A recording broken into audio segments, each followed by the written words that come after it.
All right.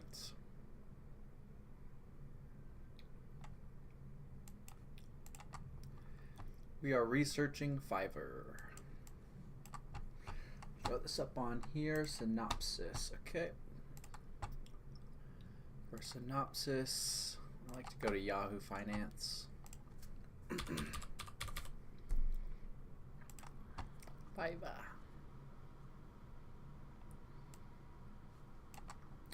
And profile. Alright, Fiverr International operates an online marketplace worldwide. The company's platform enables sellers to sell their services and buyers to buy them. Its platform offers digital services including logo design and blog post writing, video creation, website development, and social media marketing services. The company also provides value-added services comprising Fiverr ads, an advertising tool that allows sellers to promote services on platform. Seller Plus, a subscription platform that equips sellers with tools such as advanced analytics and marketing capability, AutoDS, an end-to-end drop shipping automation tool that allows customers to track orders across channels, and financial tools including faster withdrawal, local currency payout, and cash advance to sellers. Its buyers include businesses of various sizes, as well as sellers comprise a group of freelancers and agencies. It was incorporated in 2010 and headquartered in Tel Aviv, Israel. Okay. It's our synopsis. Get this in here. Paste this plain text. Perfect. Okay. Company's mission. Fiverr. Probably investor relations. Investor relations. Let's see if they have a mission statement on here. Overview. Environmental and social governance. This is their ESG.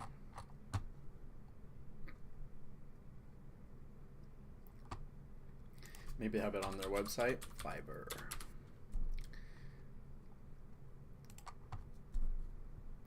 Our freelancers will take it from here. Website looks great. I've been on the website before. I've used Fiverr, I've used Upwork.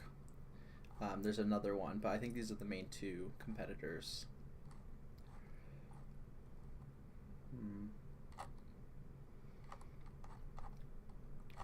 I guess it's just like, I don't really know if they have a proper mission statement, but vibe coding, website development, stuck at vibe coding. Get matched with the right expert to turn your prototype into a real working product. I'm just looking at their website. I'll pull it over.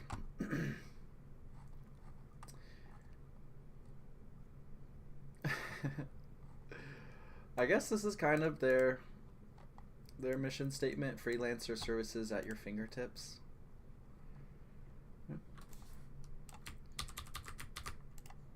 I think that's probably a pretty fair mission statement.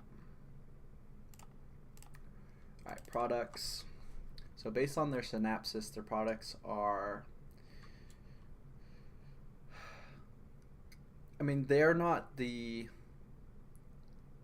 freelancer. So their product isn't graphic design. Their product isn't coding. Their product is connecting people who need coders. So it's more of like a freelancer marketplace. And then this also said that they had some like e-commerce and drop shipping stuff. So I didn't know that, so that's interesting. They equip sellers with tools such as advanced analytics, AutoDS, and a drop shipping tool that allows customers to track orders across channels, and financial tools. So freelancer marketplace, some kind of drop shipping service, I guess. Drop shipping, automation tool, local currency payout. So they have currency conversion. So they have some financial products, currency conversion, advanced payouts. So a couple different things there as well. Financial tools, cash advance for sellers. Its buyers includes businesses of various size, agencies. Okay. Yeah, that's a pretty good synopsis of their products, probably. I mean, the main one is definitely their freelancer marketplace. So, I guess another product would be advertising and dashboard for sellers. So they do some advertising, they sell some advertising, because like the people offering those services on Fiverr can pay to boost them in the marketplace and stuff. So it's kind of like an Amazon, I guess, a little bit of like an Amazon, but for you know, services instead of products is probably a good way to describe it. So that's pretty fair. Business model, revenue streams. There's a little typo there. Let's fix that. Revenue streams. So yeah, I don't know exactly. So definitely one of them is advertising for sellers. Let's get the chat up. I don't know if just in case. Here we go. Jake dropped the mission statement in the chat. Sweet. Get that. Thanks, Jake. I could not find that. And plain text. Change how the world works together. That's a good mission statement. I like that. All right. Yeah, products, advertising, and dashboard for sellers. And this is, dashboard is like analytics, really. So, yeah, analytics for sellers. Drop shipping. I want to learn more about how this drop shipping works. And I'm guessing the financial products, they just take like small fees and stuff for this currency conversion, advance payouts, that kind of stuff. So, but yeah, I'm interested on how important these things actually are. I'm guessing they take a little bit of a fee for all the services sold on their platform, and then they make the money from the advertising. So I would imagine these are the two main products, but I'm interested to see how dropshipping and the financial products affects their revenue, what percentage of the revenue it is. So business model, I'm not actually sure, so we're gonna have to continue to fill this out as we do some more research. I'm just trying to do what I can right now off the top of my head, just after reading this little synopsis here. But yeah, so definitely have a revenue stream for the advertising for sellers. I would imagine some of the financial services, but we'll continue to update that as we learn more. All right, CEO. Let's see. I don't know if Yahoo Finance has CEOs and stuff. I do know that my brokerage does tell me who the CEO is. Let me just log into that real quick. You could just do a Google search too, but I wonder if there's any additional information that my brokerage's research page tells me about. All right, I'm in. Let's go to research, fundamentals explorer. Make sure that I'm not going to dox myself or give away any confidential information about myself. FVRR is the ticker, listed on the New York Stock Exchange. All right, so company profile. I think this is where they have like the CEO. Yeah. Okay. Double checking. Make sure I'm not going to dox myself. All right. So CEO is Micah Kufman, and very interesting. One of our biggest convictions is in Lemonade, and the one of the co-founders of Lemonade also was the co-founder of this company, though he is not here. So I am interested to see if there's a reason why Shai left. Shai Wininger is the other co-founder that's no longer there, but it is still founder run, which we really like. So let's just grab Kufman, co-founder and CEO. So, and we're gonna do some research on him. So Kufman, I think that's just he's male. Don't need that. Cut and paste that in front. Micah. And yeah, okay. So let's do some research on this guy.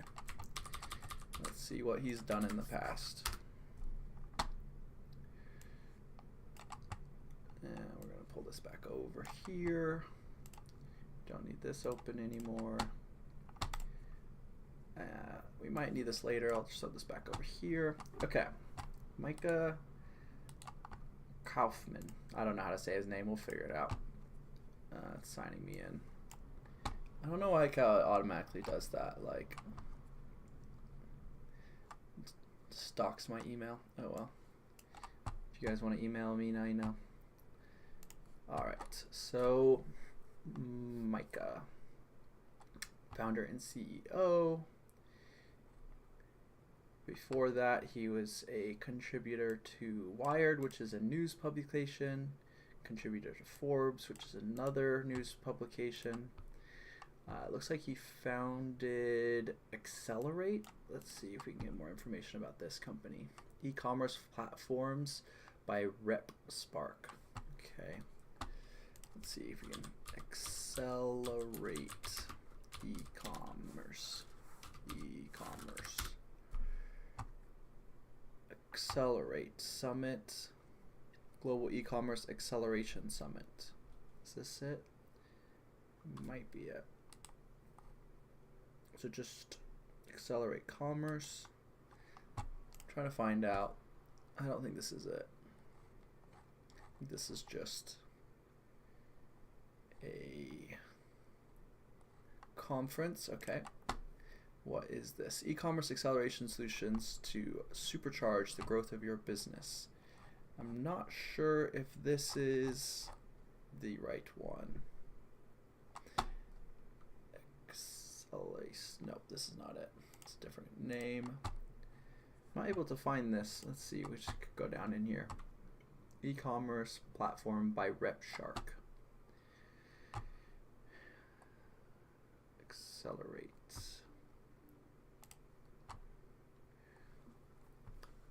So, made for growing niche brands. I would like to see their website, know what their market cap is. But the problem is if you just Google accelerate e-commerce, there's a lot of random stuff on here. Niche brands using Shopify. Accelerate is a B2B e-commerce platform for you to grow your wholesale business sustainably.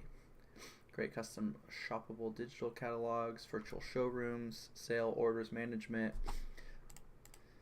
assortment, and line presentations, basic analytics, support for 3 users. Is there a link to a website or something? Here we go. Okay. So it looks like Accelerate has been repackaged, maybe bought out by RepSpark. Everything you need to know to streamline. Did RepSpark buy Accelerate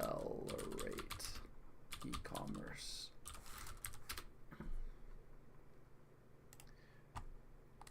Accelerate is the ultimate, or is it just a product by RepSpark? We'll see. The selling solution for emerging brands. Accelerate is designed. So this is also on their same. Is this one of their solutions platforms? My industry. Let's just go back here. Important beats, build some practices. B2B. I'm not seeing anything about Accelerate here, but this seems like it probably was bought out and integrated, but features RepSpark versus Spotify Plus, RepSpark. I'm not really seeing any news about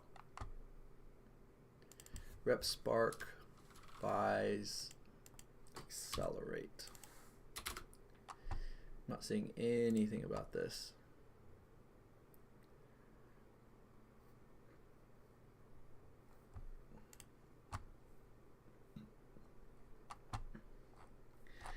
Maybe in some of the interviews he'll talk about this, because I'm not really being able to find good information about whatever this company he founded or product he founded is. Co-founder of Invisnia Limited. Invisia. Outsourcing and offshoring consulting. Let's see if we can find any information about Invisia.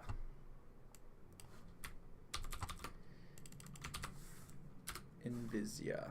Okay, Invisia. Customer support, cost effective real estate tax services, city lien. Is this it? Invisia.us. Yeah, this is it. Okay. So I'm actually able to find this one. So we go back. So he also co-founded this company. So I don't know about the accelerate e-commerce thing. I couldn't find any information. Maybe he'll talk about that in an interview. So I mean, this is another services company. So selling services. So that's pretty cool that he's actually done a company that was pretty similar to Fiverr. Is basically like selling services as your product, like a product marketplace, connecting people who need services with people who are offering services. So he's competing against his own company, but delivering fast, accurate information, customer service, and unparalleled detail. I want to see if I can. This has a market cap. Market cap or what? No, not NVIDIA.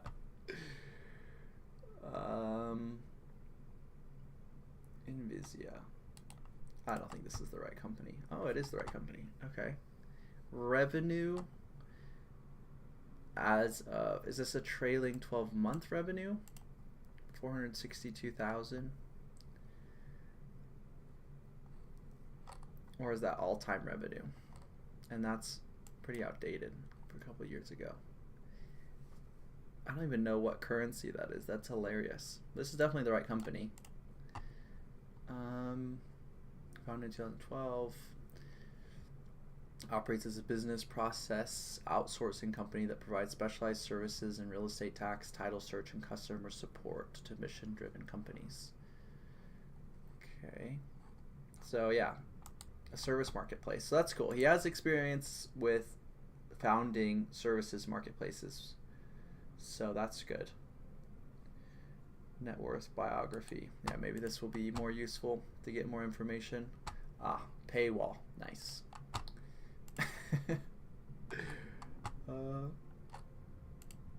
Yeah, let's go back here. Let's see if we can just get like a biography of this guy. Did it not let me copy that? Yeah, did it? Why did it not? I hate when it comes like, there we go, bio. Maybe this will give us some better information. Entrepreneur.com. So CEO and co-founder of Fiverr, launched in 2010.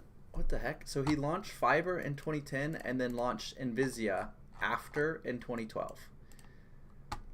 That's super random. Okay. Does he still run both? He is a visionary behind Fiverr's product and platform strategy, leading the company in its global mission to democratize lean entrepreneurship. Since its launch, Fiverr has become a leader in its multi-billion-dollar industry, enabling freelancers and entrepreneurs to start doing, growing, and succeeding. It's also a partner at a venture capital firm, private investor, and a number of disruptive consumer internet companies. It's a recognized voice in the area of entrepreneurship, the future of work, and the gig economy. Kaufman frequently shares his views through the Fiverr blog, Medium, and various media outlets. That's a terrible biography. That gave me very little information. Who is the CEO of Fiverr? Work history. Okay, this looks a lot better. Let's read this. Co-founder, CEO of Fiverr, of course, which is the leading marketplace for freelance services. He's grown it to a global community of millions of users across 190 countries. Wow, that's crazy. They almost operate in every single country in the world, offering over 10 million gigs. There's like 195 countries in the world like that are recognized by the UN. So they almost operate in every single one. And if you eliminate like North Korea, which they probably can't operate in, China because they don't like foreign tech companies operating. Yeah, so pretty much every country. 10 million gigs and purchasing more than 30 million services. So they've done a lot with, but we want to know about his history. Who is he? He's accomplished an entrepreneur, having founded and led several technology ventures, including Kinesis, Envisia, Spotback. He also served as a member of the advisory board of Circa Partners and as a member of the board of directors of Drove Network. Tell me about those companies. Come on. Kaufman holds an LLB degree from university. I don't really care about that. CEO's Fiverr. He has played a significant role in the company's growth and expansion, making crucial decisions such as launching Fiverr Pro, suspending business in specific countries. Under his leadership, Fiverr has become a global community of millions of users across 190 countries. Okay, work history. This is still not very useful because they're not talking about. This is literally just his. This work history is just straight from his LinkedIn profile. That's hilarious. Wired, Forbes, Accelerate, Envisia, Kinesis. Tell me about these companies. Come on. Well, it looks like he's been founding companies since like 2003. He was a lawyer until 2003, and then at 2003 he founded Kinesis and Envisia at the same time. So he literally launched both of these companies at the same time. Can't find any information about that. That's hilarious. Envisia, this thing is wrong then. It says it's founded in 2012, but this is saying he founded it in 2003. So I don't trust this website at all. Definitely wrong. Okay, I don't know much about these other businesses. I want to keep looking though. Envisia, we're just looking at that. Let's see if we can find any information about Kinesis at least. It's good to see that he's a serial entrepreneur, but I'd like to know at least one of these companies was some kind of great success. Crunchbase company. Yeah, I mean, if I'm not finding any information, none of them probably became that big of a deal. Yeah, I'm literally finding nothing on these companies.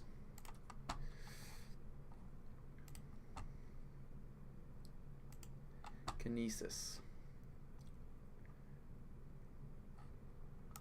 Okay.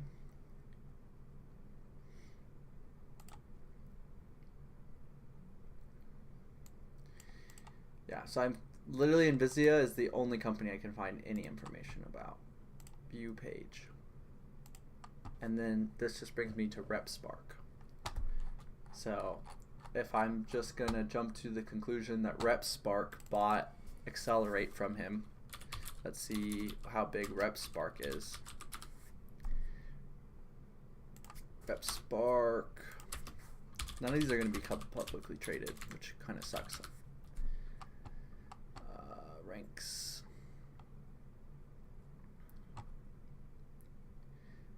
Writer.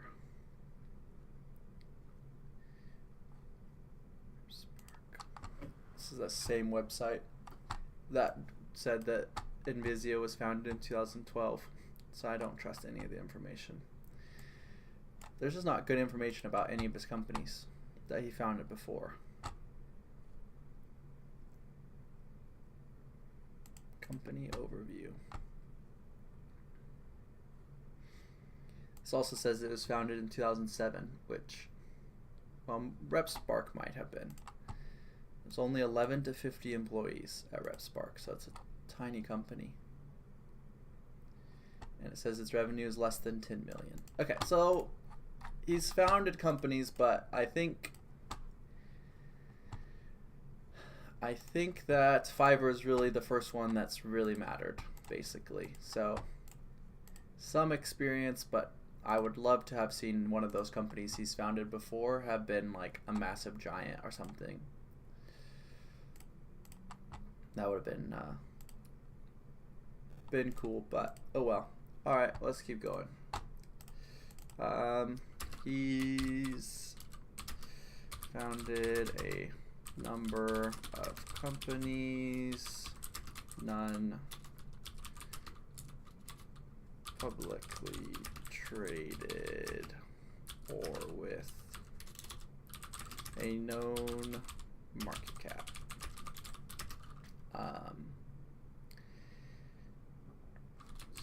So yeah, Fiverr is first massive.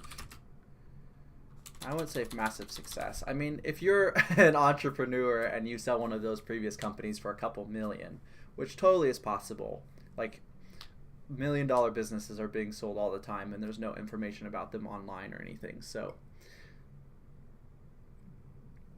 let's say first public success, really.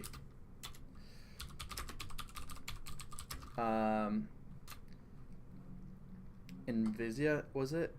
Invisia, a company we previously founded, was also a service marketplace. So that's cool. I mean, he has experiences running service marketplaces, so that's good at least. But yeah, he's an entrepreneur. He's run Fiverr pretty decently. I mean, what's Fiverr's market cap right now? 813 million, so almost $1 billion company, and it was definitely at $1 billion at some point. So yeah, we can look at some of the metrics on them real quick. Fiverr, pull this up here. Okay, so Fiverr, look at the 5-year chart. It's so beaten down, dude. So at one point it was 323, so it's like over 10x the size. So yeah, this was probably like a $10 billion company at some point. While I'm thinking about it, I want to know, why did Shai Wininger leave Fiverr? Is there some kind of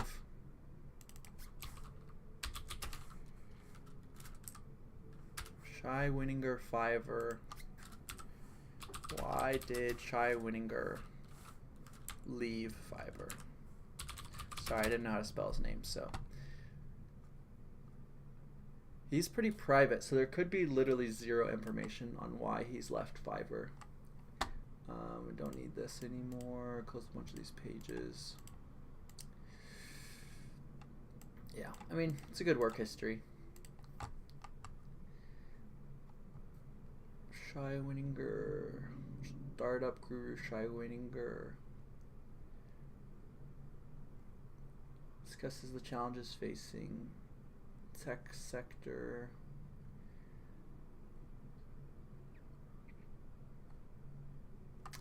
Let's see if AI knows. Probably doesn't. I don't know if I.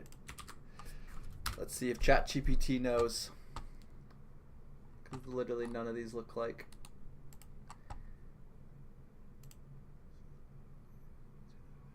Didn't graduate. Is there anything about why he left Fiverr? Fiverr is one of the top 100 sites visited in the world. Fiverr was his 4th company. He started reading about transaction models. He realized services are underserved, but no way for talent. Okay, he thinks there's some special magic about the number 5. $1 to Fiverr, $4 to seller. This is non-negotiable.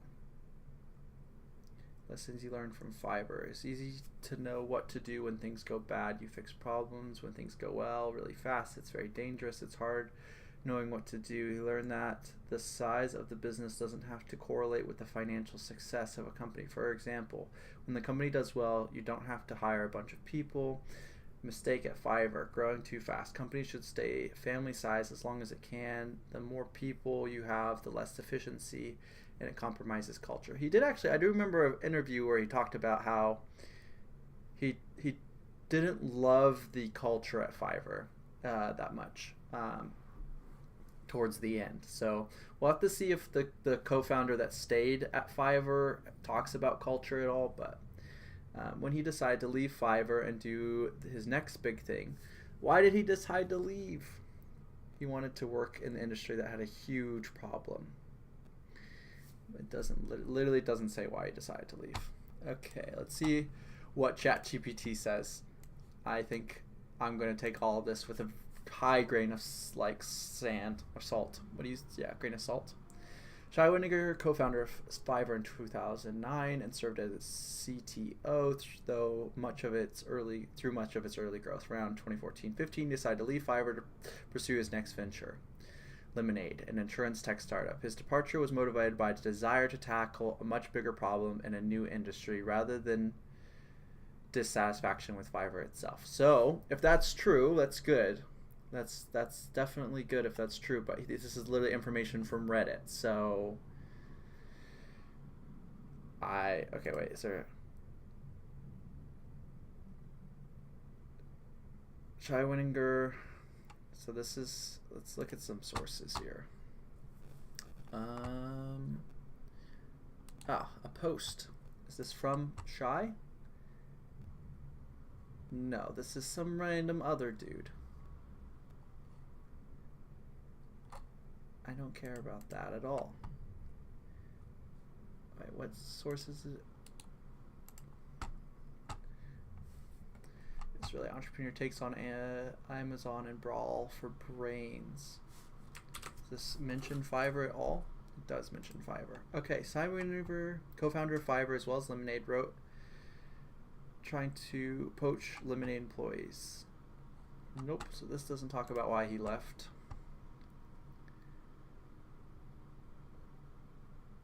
I mean, this is an interesting question. This definitely is a question I have as well. We'll read that later. That's definitely a bear case. Let's keep going. Oh, nope.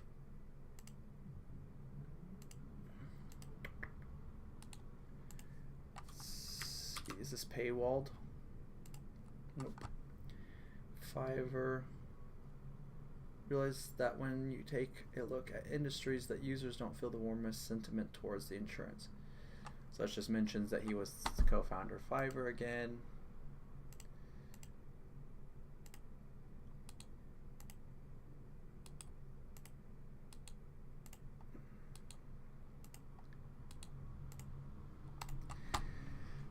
Oh.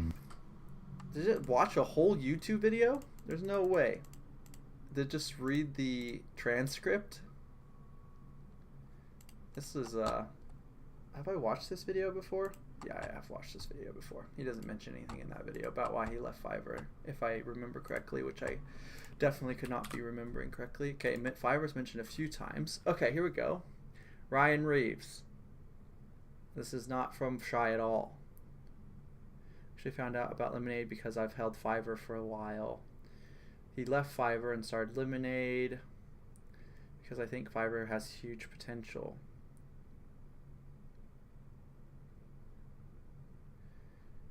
I went back and I used 99 Design, Upwork, and Fiverr, and the experience on Fiverr, at least for what I was trying to do, was vastly superior and incredible. Shave off 2 seconds from a claim approval process. Many claims are now handled. Just all the bullish sentiment around Lemonade. Okay, this is just Shai's X page, so that doesn't help at all. Just learned that Amazon is actively targeting and trying to poach Lemonade employees. I wonder if that's their idea of supporting the startup ecosystem. Yeah, nothing new. Big tech poaching. All of tech poaches top talent. We can't afford to lose our grit. About the Fiverr. It's like, why does this random website get to ask me if they send me notifications? Get out of here.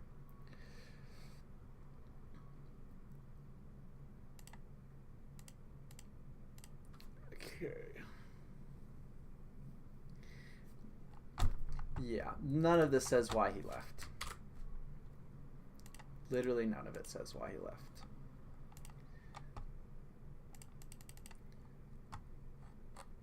I already opened that. Okay. This is just incorrect. I do not like the sources that it cited.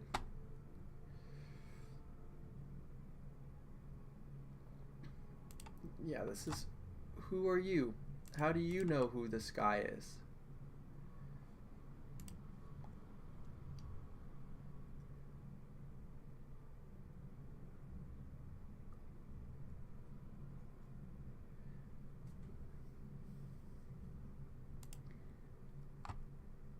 Okay, he said he's got these from interviews he listened to.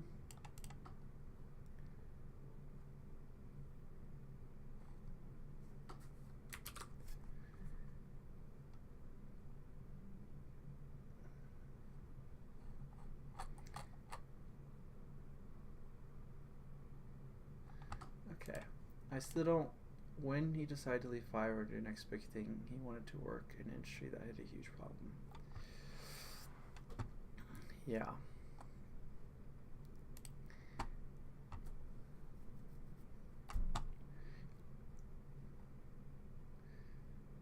Yeah, you do not know this, ChatGPT. Alright, so we don't know why Shai left. Which is a bit concerning. Will AI make Fiverr an unnecessary middleman? Yeah, it's definitely AI replaces gig workers. Oh, we should specify agentic. Agentic AI replaces gig workers.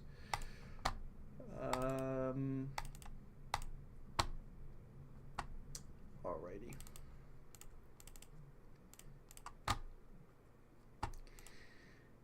I have some interviews that I'm going to watch with the founder, see if we can get some more information. Why am I responsible for your professional capabilities? Fuck you. Seriously. There will be no demand for lazy people that think that the world owes them anything. We actually unintentionally created the first version of OnlyFans, okay? The first 20 or 30 people I told about the idea of Fiverr said I'm either stupid or just crazy. It's never gonna work. Finding and engaging with freelancers was terrible. It was worse than dating. It's no secret that I'm a big fan of going public. You did that. You happy with the decision, unhappy with the decision, key lessons? Don't. I'm kidding. You're killing me, Micha. I'm super excited to be here today back on Invested with Micha Kaufman, founder and CEO of Fiverr, a public company, which you should all check out.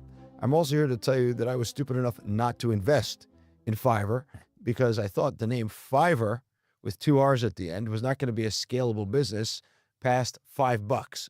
You remember that, Micha? Oh, yeah. Yeah. The entrepreneurs never forget who passed on their business. Micha, welcome. Thank you. Thanks for having me. You want to just give everyone a 2-minute background on who Micha Kaufman is, because what I really want to spend the bulk of the hour talking about is how you are the past era of work and the future era of work. Well, I was saying his name super wrong. Well, I'm going to keep calling him Micah, though, because Micha Kaufman. Yeah, it's as close as I'm going to get.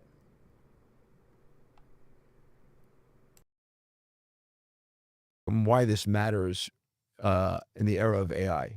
So I've been building companies for the past, 25 years. Fiverr is my 4th company. I actually started my career as a lawyer. Practiced law. Actually, before I continue with this interview, I'm going to add to the bear case that Shai left for a reason that is unknown to the public. Perhaps culture issue.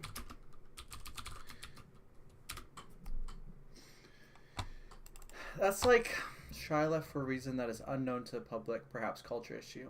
I think people underestimate how important culture is. Like, low key, that's the hardest thing and probably the most important thing for an investor to understand is the company culture, because culture affects everything.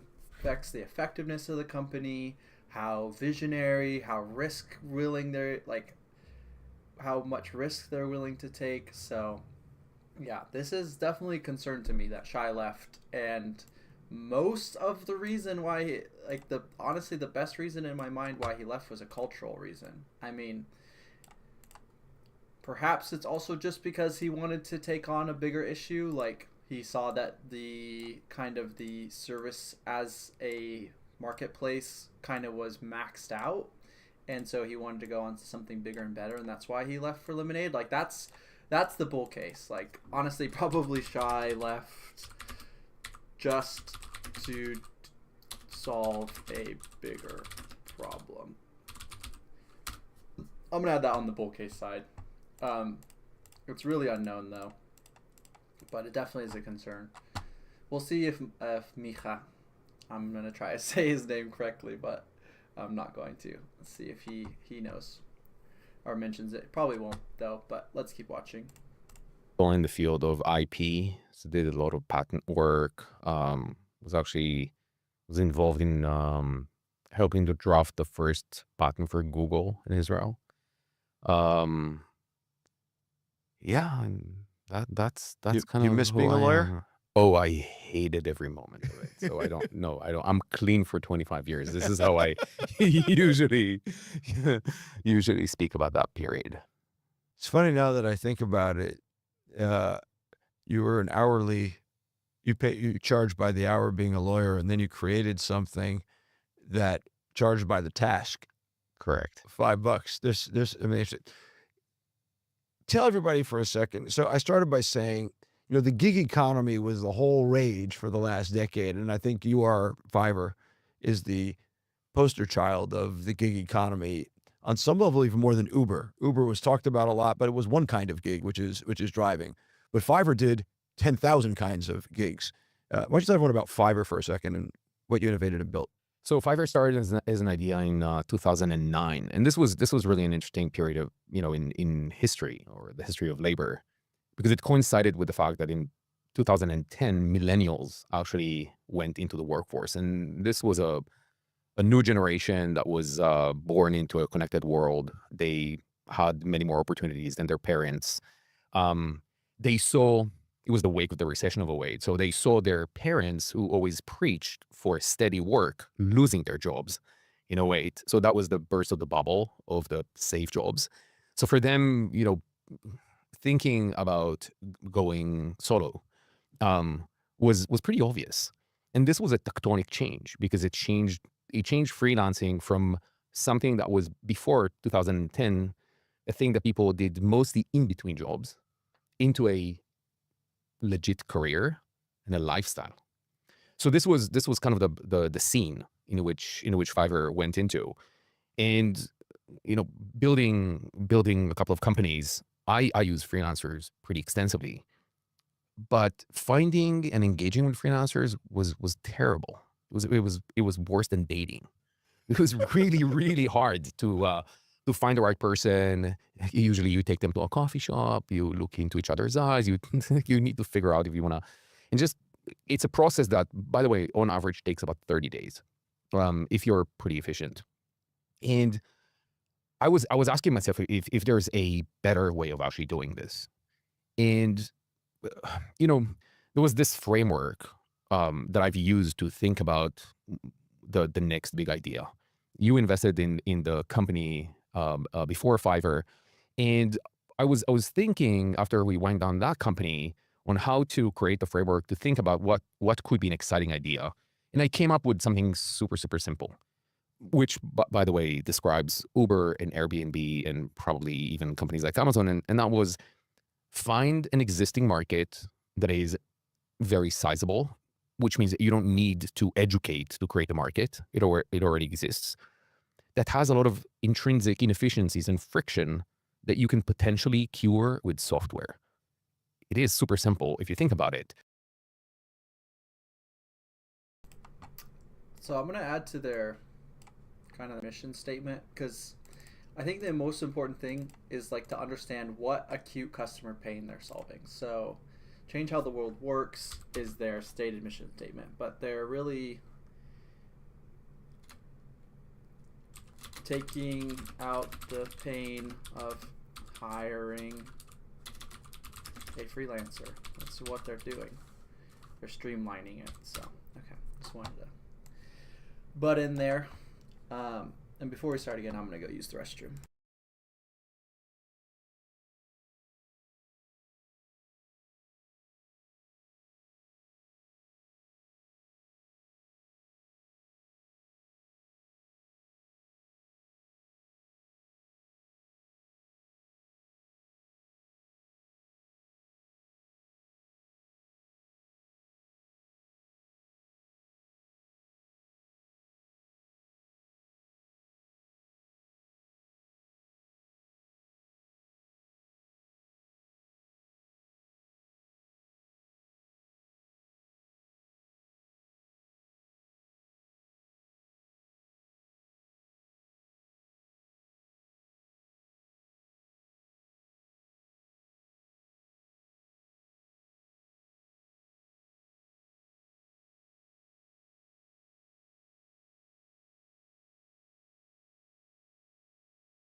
But it described Fiverr. It probably describes Lemonade. It describes, banking solutions, online banking. It describes Airbnb. It definitely describes, companies like Uber. And the principle that I've applied in Fiverr is really taking this idea of e-commerce, where you have SKU system. You can browse or search for anything you need, and you can click order to buy. It sounds simple, but packaging or creating a SKU system for services was extremely complex, because unlike retail, where a product is a product, it doesn't matter who sells it, here, the supplier of a service is one of a kind. The perception of a service is very nuanced and subjective. So creating that system was an unheard of idea. And actually, the first 20 or 30 people I told about the idea of Fiverr said I'm either stupid or just crazy. It's never going to work. And this was the task that we went with. And it started as it was a bootstrap business. We didn't raise money. So it had to have a business model from day one. And it had to have stickiness and virality baked into it, because it needed to be grassroots growth. And the gimmick that we came up with was this idea where there's a single price, it's $5. And the tagline that we came up with at the end, after going through maybe 400 different iterations, was the things people do for $5, this was one of the reasons why it went on fire. So this was one component. And the other component is how we set it up. It was, I don't know if people remember sites like Fuck My Life. So Fuck My Life, or FML, was this site where there was a syntax that started with today, comma, blank, fuck my life. And so essentially people came in and they just put something, today, this and that happened, fuck my life. And this went completely bizarre. But this inspired me to actually create this syntax for Fiverr and do something which was pretty similar, which is I will blank for $5. And the way it was set up was that when you reached the homepage, you saw this listing that had the same syntax. And you just had to type something in the box and click submit. It seemed too easy. So most people tried it. Then it took you to another form, use that information, and then you had to spend 2 more minutes to just offer something. So it was irresistible. People had to engage with it. So this was the beginning. This is how it was set up to start going viral and be super sticky, because it was the quirkiest stuff. All right, what's the quirkiest or strangest? Oh man, there's That's safe for the air, okay? Well, yeah. I actually Okay, not safe. recently I actually said for the first time after 15 years that we actually unintentionally created the first version of OnlyFans. Okay. And once we realized that we actually cleaned that up, which was, history will judge if this was a mistake or the right thing to do. but there were stuff which were very similar to what we know now from OnlyFans. But there were like, I don't know, people that would record happy birthday videos for your loved ones. And there was this professional juggler that was juggling working chainsaws. This was like, I mean, there were some scary shit there. But it went really quick. And actually, I think that your concern about moving away from the $5 and extending it was dead on. It was probably the biggest issue or the biggest challenge that we need to go through. We had to go through. And I think that this was, in hindsight, obviously, was one of the smartest things. The way we've done it was one of the smartest things we've ever done in this company. How'd you do it? So here's the beauty about $5. It was a bootstrap business. We didn't have a team. So essentially, we didn't have the capacity to do marketplace integrity, right? Because you were like, and we didn't have the tech. This was 15 years ago. Today, it's really easy. You use AI, whatever. It's relatively easy. Back then, we didn't have to. But the thing about $5 is, what's the worst that can happen, right? Meaning, it's self-governed in a way, because we build a very strong reputation system baked into the product itself. And we actually outsourced the work of marketplace integrity to our customers. So essentially, if they hated something, then they rated it low. But again, the risk was very low because it's $5. If you lose it, you lose it. It's not devastating. And so the way we went out of $5 without having a marketplace integrity team was we started working on increments of $5, and we used your entry performance, meaning you offer something for $5, you can't offer anything for higher price than that.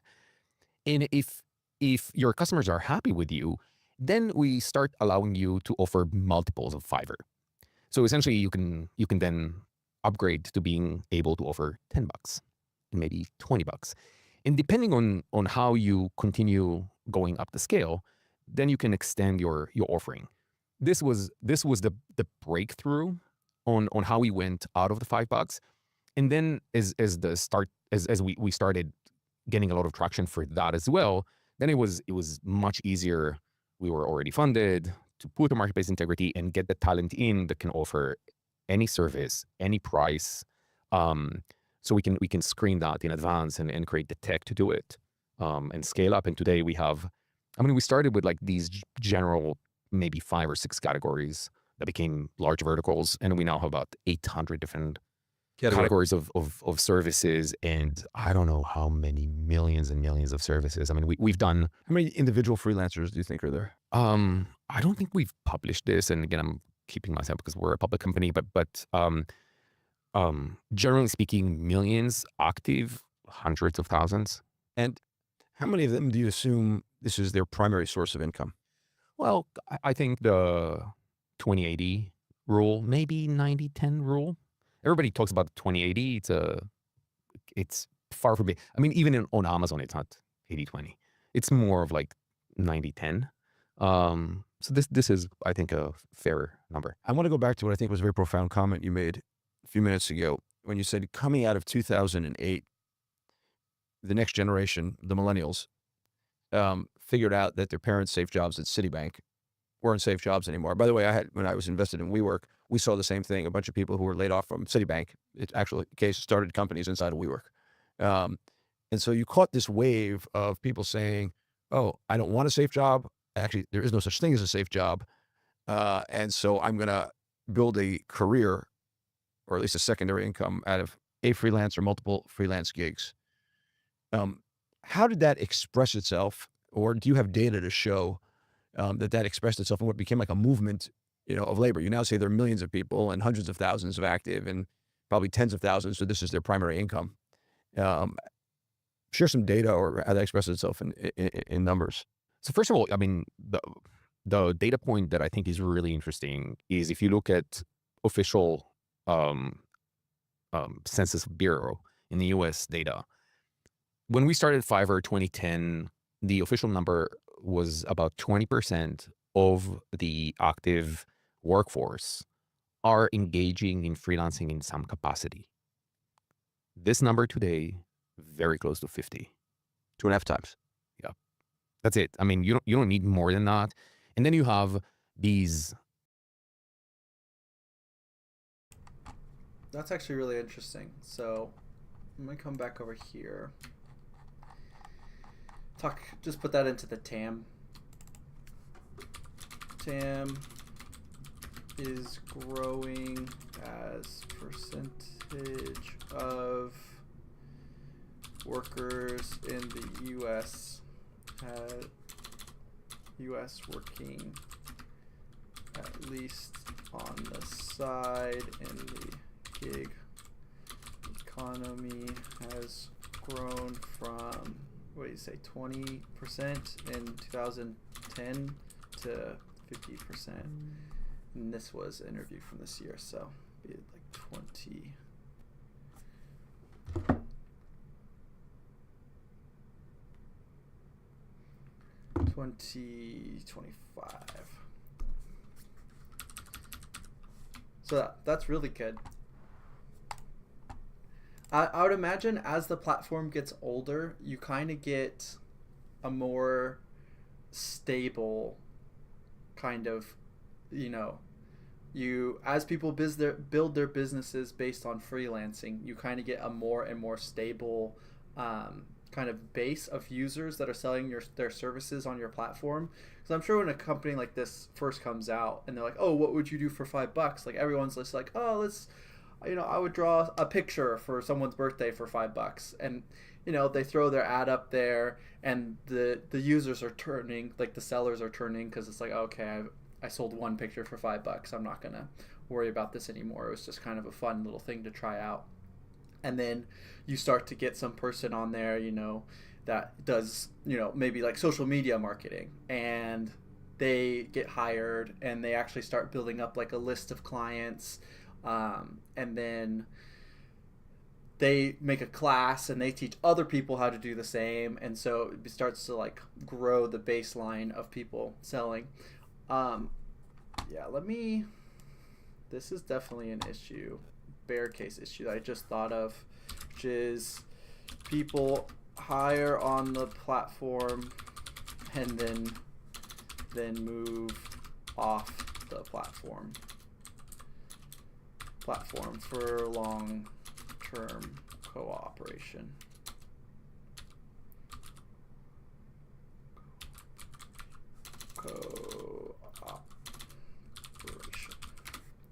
That's definitely not. I think we've done that before in our e-commerce business. We were working with someone and we were trying to move them off of the platform we were paying them through. I don't know if we were using Fiverr or Upwork, but you move off the platform and you save the $2. If you're paying them 20 and they only get 15, you pay them 17 off the platform, they get $2 additional and you save $3. So that's definitely an issue where sellers and buyers will probably try to move off the platform consistently. So I don't know how sticky it is, if that makes sense, long term. So I wonder if you'll address that. In the past few years, these new concepts of like these digital nomads, these flexible agencies, these on-the-fly agencies. There's an interesting story, which I think is fun to share. We did the Super Bowl in 2020. Super Bowl ad. Yeah, obviously. Yeah. Which is it's a thing, right? It's a branding event. It's really interesting. The first branding event is the IPO itself, which is like we have arrived moment, right? This was 2019, 2020. We've done the Super Bowl, and Super Bowl is pretty expensive, and we've done it pretty creatively. Meaning we didn't go with celebrities, and instead of that we piggybacked on this cultural moment in the US with the Four Seasons debacle. You remember this? I remember right? it. Okay, so You want to essentially, just tell everybody about the Four Seasons debacle? yeah, sure. So Trump wanted to make an appearance and a press conference in the Four Seasons hotel, and I think it was Giuliani that was in charge of picking the place, and by mistake, and nobody realized this. Looks good, guys. Success! It's often right place, right time. I think this is their ad for Super Bowl. When opportunity knocks at your corrugated garage door, you roll that puppy up. Fiverr gets that. From graphic design to web development. Or even a PR expert for things like, I don't know, booking a press conference.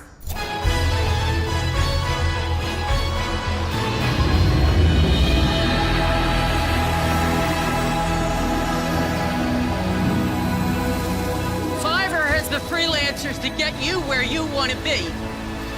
Ma! We found a 5th season! Yeah! Yeah! Is this a lobby? This is not a hotel.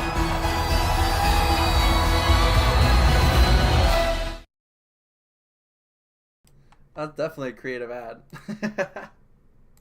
Pretty funny. I just wanted to share that since you mentioned it. He ended up in the Four Seasons landscaping place, which is like, it's a gardening service essentially.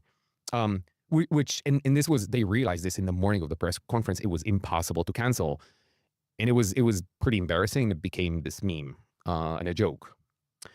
So what we decided was to work with the owner of the Four Seasons landscaping and make her the hero of the Super Bowl ad.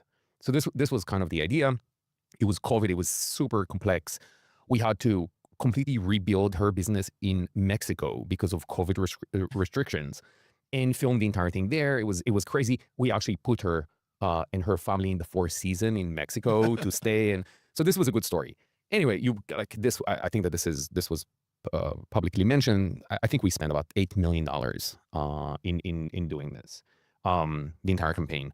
And you know how campaigns are. It's like you do a build up for a week or two, and then there's the night of or the day of, and there's like this crazy spike, and it lasts for 12 seconds and whatever, and then there's like another halo effect that lasts 2 weeks. So this was it, and this was, I mean, we loved it, and we loved Marie, the owner, and it was like we became friends. She's still texting me every time we have a word to ask how we're doing. And anyway, so the reason I'm telling this story is that maybe 6 months after that, there was a story that we weren't involved in. I think it was MSNBC, and this was a story about this very young girl who made a fortune on Fiverr.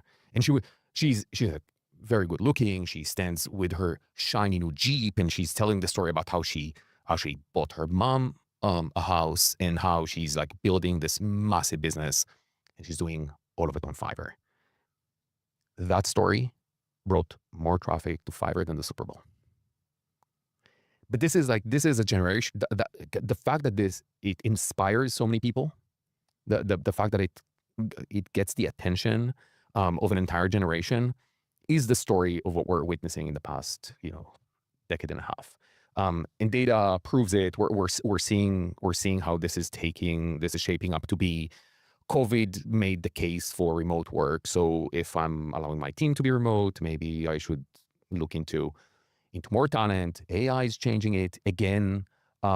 This notion that a young woman next to a Jeep was more impactful than a Super Bowl commercial is in a nutshell the story of the inversion of business, of media, of everything to become more atomized and more entrepreneurial and more influencer driven, and the power of freelancers to create businesses that may not rival in scope the size of large companies, but from a personal income perspective can rival what I can earn, to pick on them, Citibank.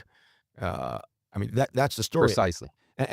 And what I actually hadn't paid attention to until you mentioned it is you have 2008, in which the kind of career jobs became unstable, 2009, in which it became okay to be a freelancer independent, and then COVID, which opened up a flood of opportunities to do this remote and digital. So you've had like a turbo boost, first an initiation and then a turbo boost in 2020, 2021 that brought all this online. And, you could transact for all sorts of things online all of a sudden that even before you couldn't transact for, and all that kind of turbo boosted Fiverr, who's at the forefront of this revolution. And if early on I ordered some pencil sketches on Fiverr, Now you could do full digital media campaigns. You could get people to do things in other parts of the world, physical activities, which got harder to do during COVID. People used Fiverr during COVID to kind of, okay, I can't get there, but you're there. Yeah. Let me do that. But what it also did at the same time was it digitized a massive amount of services, information, data, which leads to the current moment we're in now, which is AI. Mm-hmm. And so let's, for argument's sake, say that Fiverr has created many millions of, not W-2s, but not even 1099s either. They're like people who can get paid to earn some sort of living through freelance work. And these people, many of them set up their own businesses or part of small businesses who transact via Fiverr. All that stuff exists online, or a lot of it exists online. What percentage of that set of businesses and people do you think is at threat from AI? I should start by saying the following. We've seen technological transformation before AI. AI is an exceptional transformation, mostly because of its pace, right?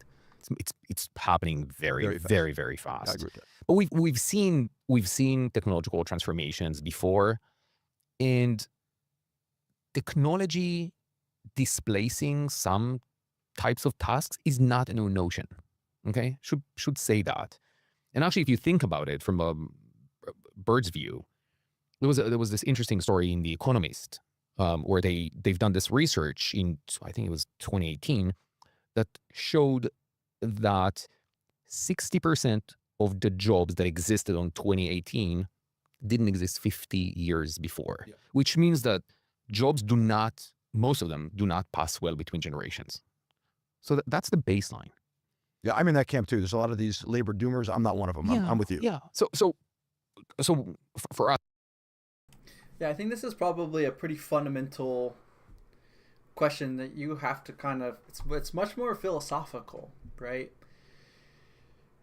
There's a history aspect of it, that technology typically creates more jobs and more prosperity, and that's like the historical view of it. But I understand when people argue like, oh, AI is fundamentally different technology. So there's a difference. You can't really just look at the past to see what will happen in the future. No matter what, people need to work. They need to work to have meaning. So you could actually see something where, as major corporations that are the highest employers in our economy fire more and more of their staff, perhaps we move to something like a universal basic income. People are going to want to work. They're going to want to do something and offer something to the world. And you could see massive spikes in users on platforms like freelance, like Fiverr, because they still want to do something. They want to offer their creative outlet, their new hobby as a service. You know, probably like websites like Etsy will probably explode in a lot more users and a lot more like transactions happening on the platform as more people, you know, can't get a job working for some kind of car manufacturer or bank or something. As everything gets, you know, kind of automated, they're gonna turn to creative activities. They're gonna turn to activities that allow them to, you know, express themselves more. And those kind of activities are going to be things that you're going to need a marketplace for. And Fiverr is building that marketplace. So I think there could definitely, in my more optimistic view of the future, where jobs where people don't want to do them get automated, and the jobs where people want to do them become more popular, there's going to need to be a marketplace to sell those, you know, services and products that people like to actually do, that are more creative in nature, more self-expressive in nature. So I don't know. I was a little worried about AI, but, you know, I'm going to update this on the bull case that as AI automates jobs, people don't want more people turn to freelancing for creative expression and meaning. Yeah, honestly, I'm more on this this bull case side than this bear case side, which is agentic AI replaces gig workers. So And it could be a thing too where it just supercharges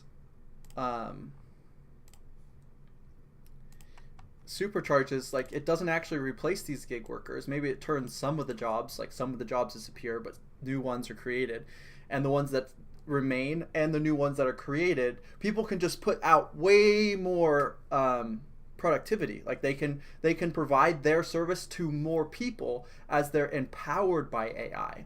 I feel like that's probably the more realistic case here, because I'm not really a doomer on the job market. I think people are going to work for a long time, and I think that a platform like Fiverr could be the marketplace for people to sell their creativity in the new AI-based economy.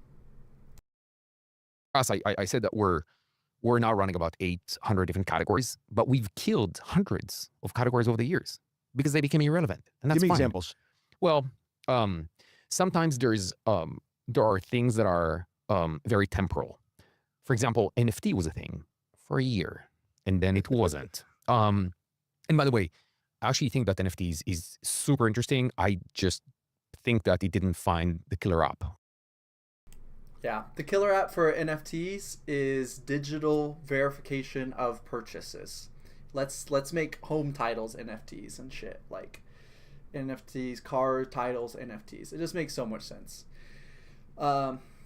Yeah, I mean, this is kind of a side tangent, but I think crypto has quite a ways to go. The blockchain has quite a ways to go before it enters mainstream usability, just because of how difficult wallets are to use. Like, I get a headache, not literally. Figuratively, I get a headache every time I use crypto, because it's like double, triple check the wallet address I'm sending this to is the correct one. Double check it's on the right chain, because if it's not on the right chain or it hasn't been minted to the right chain, then when it gets sent, it's going to disappear in the void. And I've done that before, and it's like, I've just spent like hundreds of thousands of this cryptocurrency into the void because I forgot to mint it onto the Ethereum blockchain before, because it was running on some side blockchain. And like, I gotta remember my seed phrase, and if I forget my seed phrase, nobody can help me recover it. Like, that's not good usability. And I know that the hardcore crypto people love that because they feel like they really own it and no one can take it from them. And that's great. And that's great for the probably 2 to 5% of the population that thinks that's great. But if it's really going to enter mainstream, 95% of people don't want to have to remember a seed phrase. The 5% that are hardcore love it, and that's great. But if you want it to get mainstream usability, platforms like Coinbase, where you log in with your email and password like every other platform, and it's a custodian wallet, like, I think that's really where you're going to see the mainstream adoption of crypto and blockchain. And blockchain is going to be running in the background because it's very difficult to interface with. So, side tangent, but yeah, we'll get back to it. And I think I have an idea of what that killer app could I be. hear another company in the making. But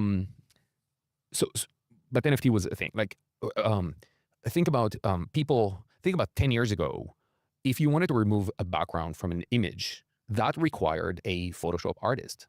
Not a lot of the work was done manually. Mm-hmm. You don't need it anymore, but that's fine. I mean, those types of labors are low skill, low income. I mean, the price per unit is not going to be very high. It's $5, $10. You're not going to spend more than not doing. It's repetitive, in some ways robotic, which is why robots can actually replace it.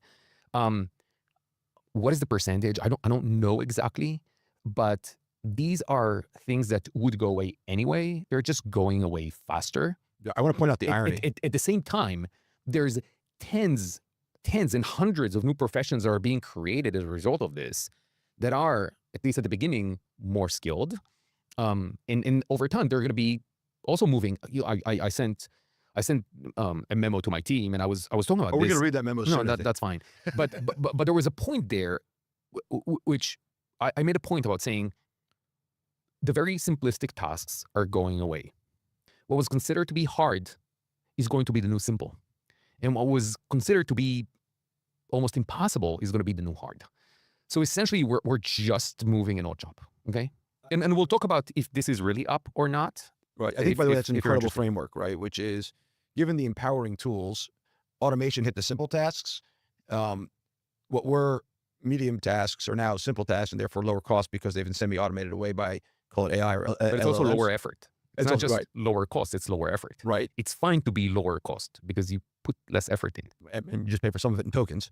And then things that we thought a person on Fiverr couldn't do before, they can now do because they've got these superpowers called AI. I want to just take 1 second to point out what I think is an incredible irony, which is Fiverr, which started with $5 and a lot of simple rudimentary tasks that anyone can do anywhere in the world, those tasks are now worth $0, and other tasks have kind of moved down.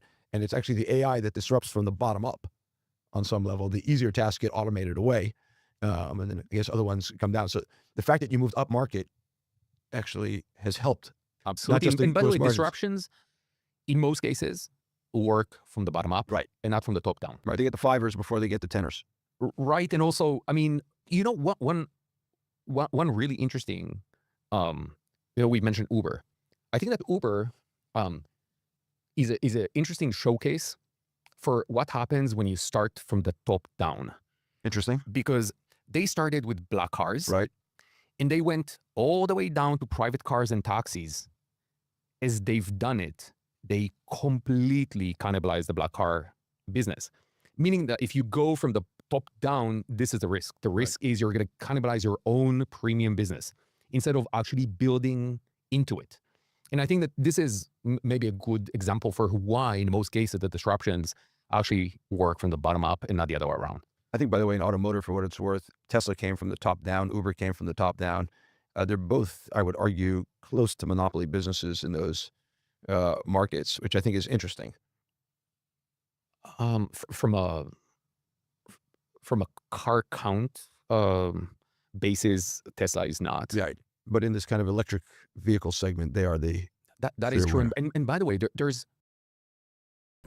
There's more than one way to disrupt an industry. I forget who the guy's name is who talked about disruptive innovation. There's basically like new technology disrupts from the top down. New means of production, so cheaper production, disrupts from the bottom up. I'm pretty sure that was basically the guy's thesis. I can't remember what his name is. Disruptive innovation theory. Yeah, what is this guy? Disruptive innovation theory. Clayton Christensen, I think. Yeah, Clayton Christensen came up with the idea of disruptive innovation. And so depending on what kind of disruption it is, whether it's a disruption in the cost of production or a disruption by technology, it disrupts from the top down or the bottom up. So I think this is something that Misha is kind of missing here, that there's different types of innovation, but it's a little bit of a besides the point. there's many things that are considered things you don't do that you can actually do if you become a monopoly. And Uber, again, is a good example for that, because I remember Uber went public a few months after our IPO. And I remember their CEO said the unthinkable thing. He said, "Ladies and gentlemen, Uber may never be a profitable company." Which is like, what? But in 2019, this was fair game, okay? By the way, it's never fair game, much like there is no negative interest rate. It's like and they're profitable. No. Right, but not with the same CEO. But the point is, the point I'm making is this. The reason why they thought about this was that the unit economy of Uber was completely broken, okay? Which, when we, like, in general, when you think about acquiring customers, you always look at the incremental cost and contribution of the last customer that you purchase, because they're the most expensive. And at some point, there's a diminishing effect, so you stop doing it. They didn't. And by the way, it was smart for them not to do it. But this is subject to one rule, which is if this would help you become a de facto monopoly, then it's fair game, because you're going to figure it out. Once you're a monopoly, you can do whatever the hell you want. And also ZERP and zero interest rate policy, which, made money free. Right. Yeah. But these were aberrations, Yeah. right? But this was interesting. I mean, so if you can become a monopoly, there's a bunch of things that you can allow yourself to do that no other companies can do. But yeah. So if the previous regime was what's called the gig economy, the freelancer work economy, what is this new regime? I don't know. We actually coined the term gig economy. I don't know. Most people, I don't think, know this. But when we actually launched Fiverr, again, maybe because of my background, I insisted on writing a trademark for the word gig. Wait, Fiverr owns the trademark for the word gig? Yeah. I had no idea. Yeah. So talk about a here you monopoly. So, and we own gigeconomy.com and whatever. Like, so essentially we coined it, but the way it was used made us walk away from it because I think that it had some negative connotations to it, and it was very loosely and very broadly used. But I think that this is all about the talent or skill economy. And here's another interesting analogy when you think about transformational waves. Fiverr in 2010 or 20 in 2009 when we started coding it was built on the cloud, and this was not obvious. We were one of the first Israeli companies to set up on a public cloud, and what was interesting about the cloud and what was interesting specifically about AWS was that, I mean, just for the sake of those who are too young, before the cloud, you had to buy your servers. And so these were physical pizza-like, Pizza boxes. Pizza boxes, and you had to maintain them, upgrade them, ensure their security, do backups, change the hardware to make it faster, blah, blah, blah. And so if you were a young company and you were broke, you couldn't afford good equipment. And it became old super fast. What cloud computing did was to democratize computing power and leveling the playing field so that companies like Fiverr, which started Bootstrap, could actually have the same equipment that the largest brand in the world has. And you actually pay as you use. So if you're not successful, you don't pay a lot. And if you do succeed, then there's a payment to it. That makes sense. The reason I'm mentioning this is I've actually realized that in many ways, and I'm not making a comparison between a computer hardware and people, but there's a case where when you think about your full-time employees, they're like buying hardware, which you constantly are responsible for upgrading. And you need to make sure that they're the latest and greatest, right? Which is pretty hard. Or you can get that talent on the cloud. And in that case, you pick the latest and greatest already. And you're not paying the tax of actually educating them and keeping them up to speed. So I think that a lot of companies actually realized that this created these incredible opportunities, and they started making this distinction between what is the necessary core competency of your organic organization versus all the peripheries. Look, if what you're doing as a company is developing these super complex algos, the algo people you should probably hire full time, okay? But the rest, it's not your business. Like, what do you care? You're on some level making the Henry Ford argument, right? Which is I had an assembly line, and I just trained people to be pulled in and out of the assembly line because these people became interchangeable for the job of putting the door on the car on the assembly line. What you're, I think, saying is, as the internet and software has gotten better and access to global talent has gotten better, many more parts of a value chain have become interchangeable, and you can purchase them on the internet. And so therefore, I can reduce myself as a hiring company down to core, and because I can measure and get reputation on other parts of the stack that I need to fill in, I can just kind of constantly upgrade that or make it interchangeable. Correct, but the interchangeable part is not the most important thing. The most important thing is getting the best talent that you don't need on a regular basis. You can scale it up or down as you need, which is like servers. Again, I'm not claiming that it's the same thing, but I think it's the same concept of leveling the playing field in the sense that we're democratizing access to talent, which is the basic, fundamental layer of the Maslow pyramid of needs of Fiverr. I want to read you a post that you wrote on X about why this is the best time to be a human. This is the most extraordinary time in history to be a human. Yes, AI is doing things for us, fixing, accelerating, optimizing, and yes, some people are afraid. They worry we're losing touch with the skills we once relied on. But why is that a bad thing? The way I see it, we've been given an incredible gift, the chance to let go of everything humans shouldn't be doing because machines can do it better. We get to stop acting like robots, Let's be honest, a huge part of our workday has always been technical maintenance, like validating data in a spreadsheet, digging through search results, copy-pasting between tabs. Necessary, but not exactly human. Now we have the potential to offload all of it, to clear the desk of everything repetitive and mechanical, everything that doesn't require judgment, taste, or imagination. And once that happens, something incredible is revealed, the parts of us that are uniquely human, nonlinear thinking, acceleration, the ability to extrapolate from the present and imagine the future, taste intuition, that somehow resonates with millions of others. We're not losing our humanity, where we are rediscovering it. You like Profound. it? I have a lot of sympathy for it. But what about the people who are doing repetitive tasks? They're going to have to find new careers, probably. What percentage of the population is actually creative, actually can engage in nonlinear thinking and acceleration? I don't know the exact percentage. And probably when you think about repetitive work, there's a cost associated with it, and it's going to be the cheaper is going to win. So if The it's repetitive work. right, Yeah. so if it's cheaper to do it by hand, it's still going to be manual work, and if it's not, it's going to be replaced by technology. But at the same time, I mean, I was talking about, the fact that at the same time where specific services are being displaced, others are being invented. I'll give you an example for this.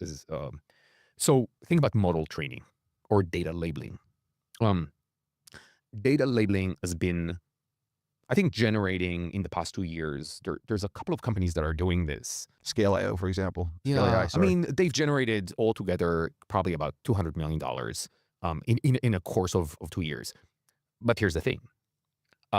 Basic data labeling is no longer needed because that's done. So essentially now you need PhDs to make actually judgment calls for the very, very complex. Corner cases. Yeah. Exactly. So this is like a new profession that was displaced in 2 years. That's fine. It's going to be a revolving thing.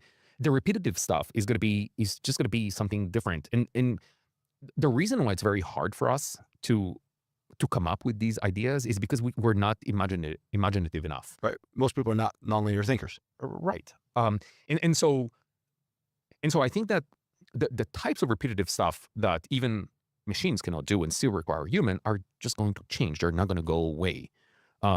So I think that the percentage who are actually doing quasi-robotic things that are like very repetitive and doesn't require high skill is just going to move to different areas of tasks. But what would you do? All the people who have been on Fiverr for the last 15 years, just an example, it could be anyone, who have done what are today considered repetitive tasks that can be done by AI or machines. How would you help them reinvent themselves so that they can do more nonlinear, more creative tasks, more higher skill or higher paid tasks, get into those next buckets? I'm not presumptuous enough to think that I can actually do this. Meaning, I think that one of the beauties about this ecosystem of freelancers is the fact that they've been upgrading themselves constantly, and they're actually moving much, much, much faster than full-time employees that expect the employer to actually educate them. Which Really? we can talk about this. I would like to talk about it. That's really interesting. Yeah,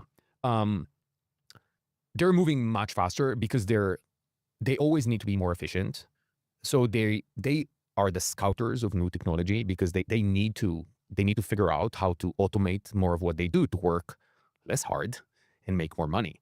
So by definition, there's a big cohort of freelancers, those who are successful. And by the way, those who are not successful, I can't help. I mean, if they don't help themselves, there's very little I can do. And the idea here is is really to elevate those who are, you made the point about, freelancers being this new breed of entrepreneurs, self-made people. Those who do that gets elevated, and those who don't, like I can't take the task of educating the entire It's world Darwinian. Exactly. I mean, but this is, and so some people, I remember people complaining of, oh, it's really hard to succeed on Fiverr. And I said, where is it simple to succeed? Like, what do you want from me? Seriously, is there another option to succeed fast? Take it. Go there. Seriously, like there is no shortcuts in life. It's just hard work and dedication and passion and I think, unfortunately, that's an underappreciated point in many places. You do need to work hard. There are no shortcuts. Oh, dude, like, yeah. And by the way, this was really interesting. When I send a memo to my team about what AI is doing and then we had a follow-up meeting, and I was so they were looking for me to give them answers. And I said, look, guys, most of you are very, very young. And so you think that your experience, your professional experience, represents the experience of what it is to be working at the workplace. So I want to burst that bubble and tell you that what you've seen in the past 10 days is an aberration that didn't exist before and would not exist in the future, which is this notion that your workplace is responsible for making you better. Where on earth did you get that idea from? Who's responsible for making you a better person, a better spouse, a better parent? Why am I responsible for your professional capabilities? Fuck you. Seriously. Like, if I'll help anyone who helps themselves. But if you look for me to educate you about AI, you're doomed. You're done. You're done. And your problem is you're not done at Fiverr. You're done, period. There will be no demand for lazy people that expect the world or think that the world owes them anything. I think if you look at corporate America right now, particularly at Howard Schultz's Starbucks, he's sending the baristas for college education. I think, many of these companies have in-house training to try to make people better. I think your view is not. How's that going? Oh, so I was going to say, I think your view is not popular. I don't care. And it's related to the previous thing you said, which is freelancers are accelerating faster than people in corporations because they are expecting the corporate employer to train them. And I think the point you're making very forcefully, and I want to double click on it, is it's not working. That's a pipe dream. And so what should we do? Just help people figure it out on your own? Absolutely, yes. It starts from that. Meaning, okay, so we had this meeting, and We as the company. Yeah. I sent this memo. It was very blunt. And I said, okay, it might come as a shock to you, and that's fine. But I'm here. If you want to spend time with me, let's talk. And so I've asked my chief of staff to set up this the space that could hold 70 people, whatever, 50 people. But I said I'm just gonna take my laptop and I'm just gonna work there for 3 hours. If someone wants to drop by, just sit with me and let's have a chat. I went down to that room. There were 250 people cramping up, and I wasn't prepared to give a talk.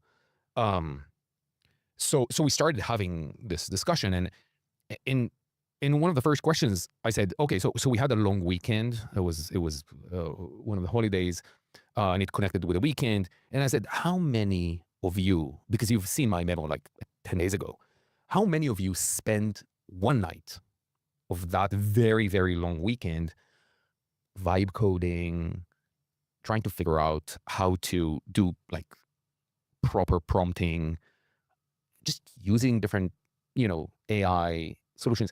If you haven't, I can't help you. Like, fuck you. Seriously. Like, I'm not going to help you. I'm not going to help you. But if you're making the effort, if you want to become better, if you feel that you're responsible to making yourself worth, like, then in that case, we have a lot to work on. And everything that we obviously discover as individuals within the team is going to be shared. It's going to be shared with those who want and are interested in doing that. And I think that this was a very important wake-up call for people, because I've seen the transformation. Man, what percentage right of Fiverr up. employees kind of, okay, Micha, I got it. I'm going to get after this myself? Well, I care less about those who actually say that, because this has no meaning. I rather measure this. Because what I said is, my expectation is that because everybody, but I mean everybody, there isn't even one function in the organization from me down or from the bottom to me that is not doing repetitive work. There isn't. If you're coding, you're most of your time copy pasting from GitHub and just reading like documents of integrating open source, whatever. If you're in the legal department, you're reviewing, contracts, and you're doing NDAs and whatever. If you're customer support, it's obvious. If you're a graphic designer, it's the same. So I think, in my view, everybody has the potential of automating a lot of what they're doing, and therefore they have the obligation to do it, or at least this is what I demand. And I said, ideally, I want everyone to automate 100% of what they're doing. And people looked at me and said, so why would you need me? And I said, great, because now you have 100% of your time free to do interesting stuff, things that machines cannot do yet. And I think that the people at Fiverr don't have this problem of like not being able to do nonlinear thinking or bring their special taste or judgment into it because they're at the highest curve of talent, right? But have you been able to take people out of the cost line out of the workforce at Fiverr due to AI? So what I said is the following. First of all, my expectation is that we're going to do multiples of our historical output per unit of time, meaning we push more. And we'll do the same on quality per unit of delivery. So we move faster and we build better things. How do you measure the quality per unit? So I'll give you an example. If you can push code faster, but you create more bugs, then you're just optimizing for one, okay? Same goes with anything else you produce. Like if you produce business analysis, but you didn't take the time to validate the information and you just copy paste hallucinations, then you're an idiot. But you're optimizing just for speed, but quality gets lowered. By the way, do you enforce everyone using a coding copilot? You don't need to enforce. Copilot was shit, should be said. The Microsoft one you're talking about. Yeah. Yeah. It became this brand for everything, but it's their brand. Right, it is, yeah. So they trademarked it, I guess. Yeah. So this was not good enough. And up until the appearance of Cursor, Windsurf, it just wasn't good enough. But by the way, these solutions are not great as well, and I can explain why. But go for it. Okay, we're getting deep in the weeds. Yeah, that's the purpose. We're getting deep into.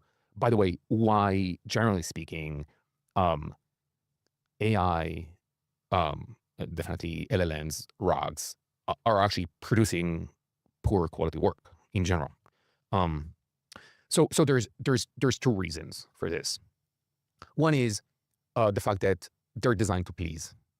Anything that is designed to please is going to generate awful results. By definition, I can explain why, but it's not. I think it's pretty intuitive. The second thing is the statistical nature of these models. What happens is that when you have a statistical model, if you look at distribution in general, distribution is like a bell curve, where there's like it goes up, there's alpha, and then it goes down, there's beta. And so what happens is that when you want to focus on a statistical model, it looks for the bell curve, and this is where it has the most distribution.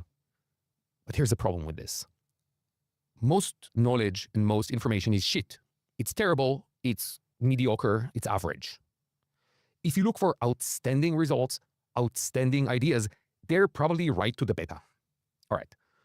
So by definition, if you look at most of the text that was written and most of the code that was written, most code is shit. Like, right? The world operates on a power law, but most people revert to the mean. Exactly. Yeah. Which is exactly the issue, right? Yeah. So this is why when you have the most distribution at mediocre average code, then what you're getting poor results. But anyway, I'm not. This is true of LLMs in general too. Valley of despair. I mean, this isn't the perfect analogy. Let's see. Yeah, I guess this is a pretty accurate. I think this is what's happening with AI at the moment, to be honest. So let's open this up. Basically, ChatGPT, I don't know, I think it's 3.0, 2.0, 3.0 came out, and everyone was freaking blown away. Like, oh, it's a chatbot. Like, this is really good. It seems really natural. You know, they're talking to the chatbot. They're really impressed.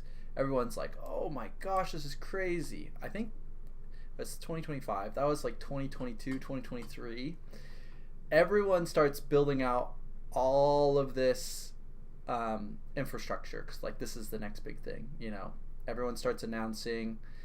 I think we're still almost in phase one. Everyone's announcing massive data center build outs, spending tons on CapEx. I think I'm already in phase two, to be honest, of how good LLMs are. Like, I'm already distrusting the LLM. I don't trust what it tells me. You saw that earlier when I was working with ChatGPT. I tried to validate the information it was giving it to me, and all of its sources were crap. It did not say what ChatGPT was telling me they said.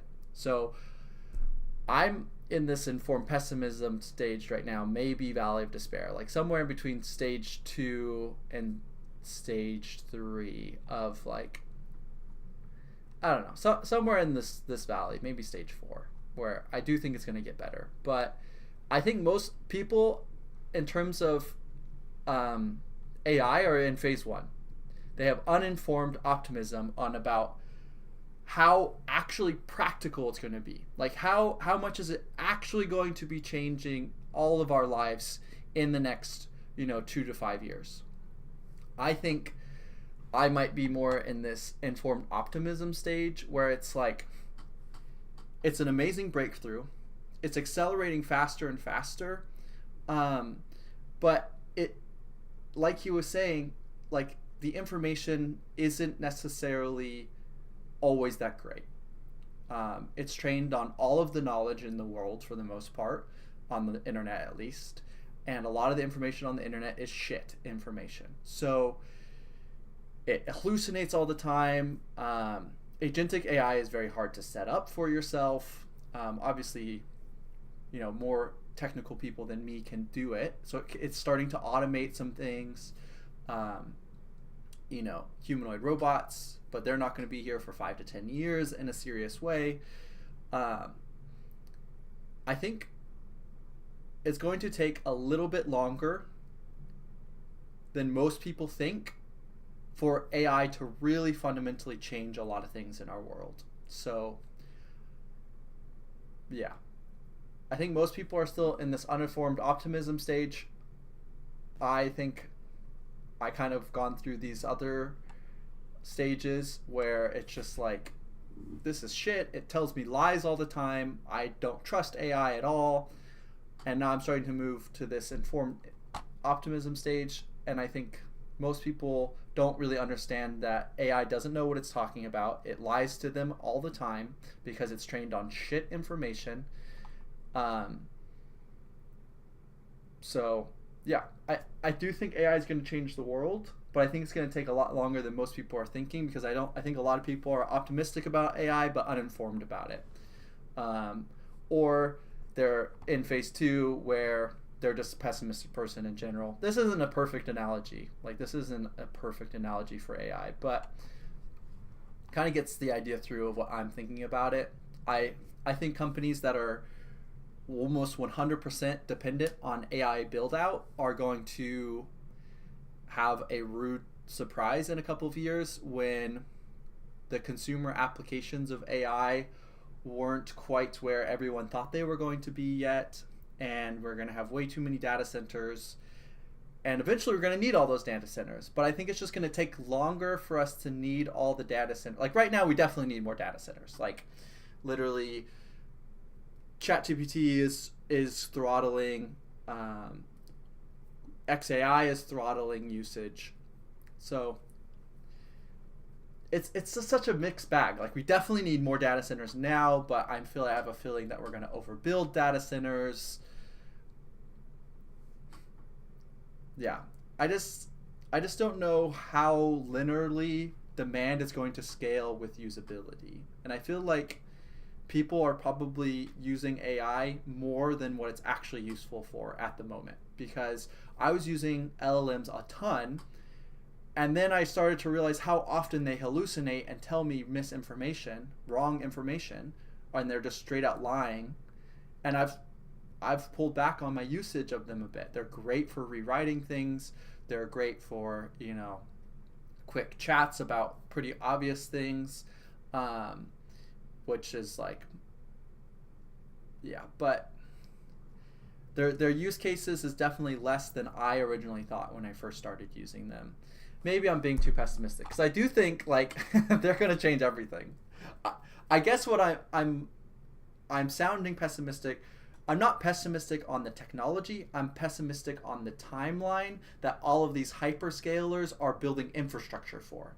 I think they're building the infrastructure maybe in the next year or two, probably correctly to keep up with demand. But if they keep building out further and further past that, I think they might overbuild for demand. Maybe I'm just doubling down on my stupid idea. I don't really know. It's just it's so new. It's so new. It's so unknown. Like, as an investor, you got to be careful because we really don't know what the next couple of years are going to look like for companies that are completely dependent on this idea that AI is just going to be the most massive thing ever in like 2 or 3 years. Like, it could take a lot longer than 2 or 3 years to really become, like, to start changing, you know, everyone's day-to-day lives beyond just how they ask a question to the internet. At the same time, I think for the long-term investor, investing in AI is the most no-brainer thing ever. Like, yeah, AI is changing the whole economy, and is going to change how people work, why they work, because people are not going to have to work to survive anymore. We're going to have such abundance. Yeah.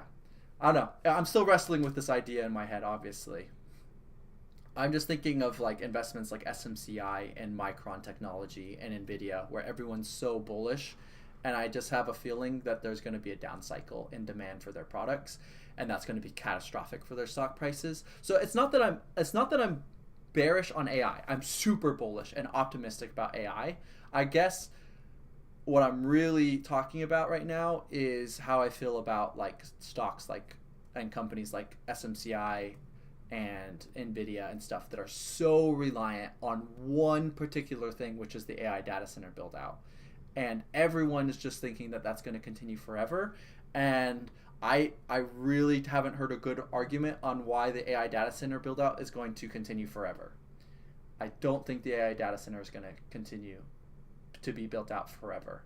And so as a long-term investor, I can see those companies as being cyclical, and so they're not companies I want to buy and hold for 20 years. I mean, I think you could probably make a lot of money in the next couple of years, as for sure people have already committed to building about, like, spending tons and tons of more money on data centers. But I guess I'm having a little bit of a reaction to some comments on videos that I've seen where people are like, oh, you're so wrong about SMCI. You have no idea what you're talking about.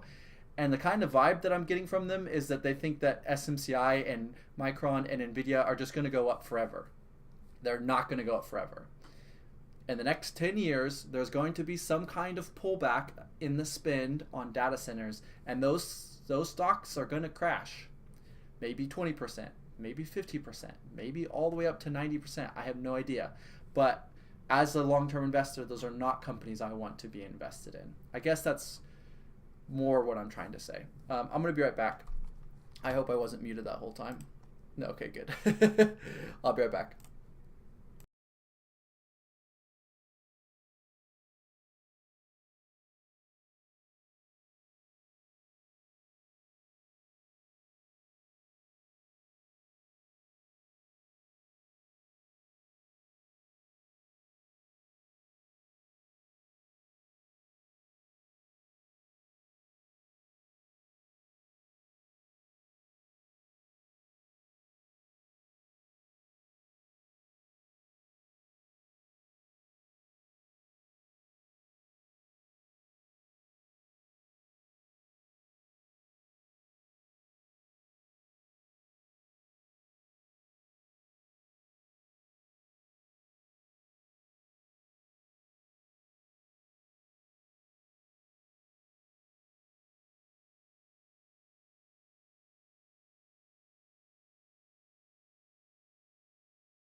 Let's keep watching this.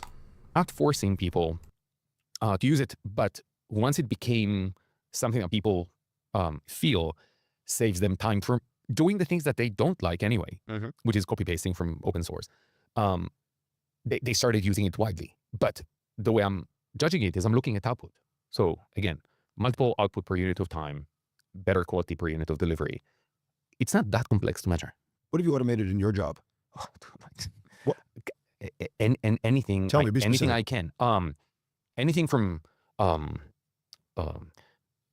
daily tasks of like going through the endless amount of information that flows in the organization and from outside of it, emails, Slack, shared documents, all of this. So spending less time on actually doing the repetitive work of just going through documents, analyzing, getting the gist of everything, creating these systems of reminders of things I need to follow up on, stuff like this. This is really easy to automate, and therefore it's in my view it's a must.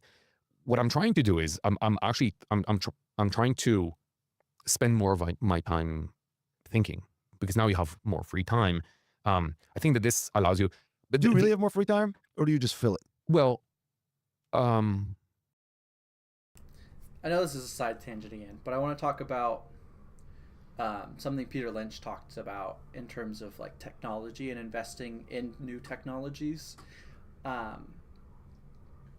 He basically said in his book One Up on Wall Street that you don't necessarily want to invest in the company making the technology. He said something along the lines is you want to invest in the company that benefits from the new technology. So because whenever there's a new technology, there's hundreds of new graduates that want to make a company in the space, but someone that's already established and benefits from the new technology, those are the far better investments. So Lemonade, Fiverr, I think is a beneficiary of the new technology. Lemonade Insurance. Let me try to think of some other companies. Any company installing Palantir in their company, and are benefiting from the efficiencies they're gaining from Palantir being incorporated into their company. So that, those are probably the more overlooked companies that are actually really benefiting from this new technology, and trying to pick the winner in like the industry when there's all of these new startups and everyone's competing and there's so much competition. Picking the winner is a lot harder to do. But picking someone that's already winning in an industry and they're going to be super powered by the new technology, I feel like that was Peter Lynch's point, that's the better company to invest in. Well, by definition, you feel it. I mean, Do you see your kids more since AI? No, Are you thinking more? absolutely. Yeah? Absolutely. So that's what you fill it with, is thinking. Absolutely. And by the way, like, I mean, theoretically, you can think less and have more free time if this is what you're optimizing for. We've talked about working hard and believing in hard. Like, I love what I'm doing. I find it. I'm doing Fiverr for 16 years. If this was not interesting enough, challenging enough, mind provoking enough, I like enough. Like, there is no good reason outside of that. And so for me, spending 18 hours of my waking time, there is no separation between anything. It's just this is what I do. But it did free more time to think. And by the way, because of the transformation of AI, there was so much more to think of, and it actually challenged. Look, you can, and this is tricky for companies. What is Fiverr? What's a reason to exist? Fiverr as a company, it's very easy when there's these new opportunities to get confused about who we are and what is our function, and say, oh, so you needed talent to carry certain tasks. Now technology can do it. Let's become a technology company.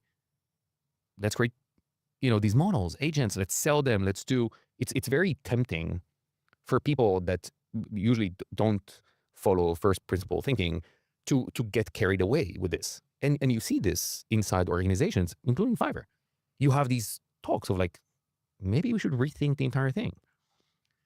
So in many ways, it forces you to have this very fundamental thinking of like challenging your beliefs, or at least putting them to the test. and having to reframe or rephrase how you think about things. And I think that I think that what's going on with AI is nothing short of like a like a cultural clash. Or What do you mean? look, the one of the things that concern me the most as a human being, by the way, that has something to do with what I do at Fiverr, but mostly as a human being, as a dad, is this idea where the way AI was designed, it is designed to eat everything up. Like we're recording a podcast right now. It's going to be eaten by AI. We're working for it. Make no mistake. Which you might say it's fine. But what's interesting is the way it was designed is it swallows everything, and then it churns out new permutations of the same creation or body of content without giving any attribution to the people that were involved in creating that content. And it is breaking a mold that existed for 500 years, since 1710, or maybe it started from the Gutenberg revolution, and then 1710, the first copyright law. And the idea was when the distribution of knowledge became more possible, there was this idea that that you wanted to attribute the things that people created to them, because this inspired them to create more and gave them also more understanding of how their work influenced others. Open source code is like that, right? It's like you do something, there's the original creator, then you fork something, but you can follow this creation path that inspires others. AI is breaking this. And what concerns me the most about it is that if this would disincentivize people from either creating or sharing, humanity is going to slow down. Yes. So the arc of advancement that we've seen in the past 500 years, which was the most significant out of the 300,000 years that Homo sapiens exist, the 500 last years were the steepest arc of advancement. And I'm worried that if we don't think about this, because we're optimizing for the short term, in the long term, this might slow us down as a species. How would you incentivize creativity? There's nobody better placed. You're working with creatives all day to ask, how would you incentivize that creativity, especially extreme creativity? It's a good question, and I'm not sure if I have an answer for that. This could be there's a few ideas. One is this idea where, and we started doing this on Fiverr, is this idea where you allow talented people to create their own models that are in their image. And when you use these models or other agents or MCPs, it doesn't matter, use these models, you can attribute the output to the actual creator. You can use NFT for that. So this might be the killer app for this. Okay. Meaning, if you can actually mint work for the sake of training LLMs. So you have this trail of information from the source, the actual true source of the information, all the way to the training of the model. Then you can potentially pay fractional contribution anytime this is being used. It's one way. I don't know if it's a great idea, but It's an interesting idea. A crypto breadcrumb. Correct. Yeah. Which when you think about this, it's kind of the Spotify. Yeah, on some model. level. Yeah. Right? Except there they negotiated. But yes. Yeah, whatever. Yeah. You can create a stock for that. Sure. Right. And also depending on how this information is actually being used or distributed, much like anything else. Like if you're a successful TikToker, then you get paid more, or a YouTuber or whatever. So if there is more interest in your content, then your songs are played more. So essentially, but this at least creates a sense of ownership of that information. So you're the source of it, but also a commercial. I mean, the idea of copyright, and you can love it or hate it, it doesn't matter. It solves two issues. One is the moral right, which is your right for the creation to bear your name. Mm-hmm. This is to infinity. And the other is to commercialize this. And so I think that this is, by the way, the old copyright is done. Yeah. But we need to figure out, just as a way of incentivizing people to create, that's the only thing that matters. I think that this is the future of humanity.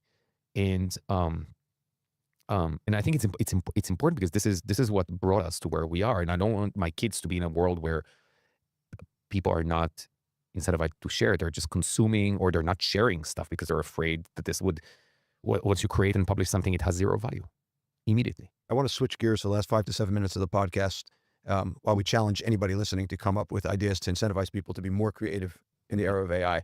I'm going to call it the Micha Kaufman Challenge. And by the way, you can get paid for it handsomely on Fiverr. So you took Fiverr public. It's no secret that I'm a big fan of going public and going public early. You did that. Any lessons, anything you want to impart to entrepreneurs? You happy with the decision, unhappy with the decision, key lessons? Don't. I'm kidding.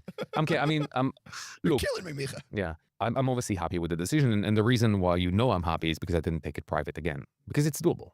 You can, if you're extremely miserable, or you have a good reason to think that that by being a public company limits your ability to do X, whatever it is, and that makes sense, go private again. It's not What's Fiverr's market cap today? 1 point something, Billion, 3, okay. 4. Yeah. So yeah, this was a roller coaster. Yeah, it always is, by the way. On its own. Yeah, it's not always that extreme. Where Amazon, you take, think about Amazon. no. Amazon.bomb, the famous. Wait.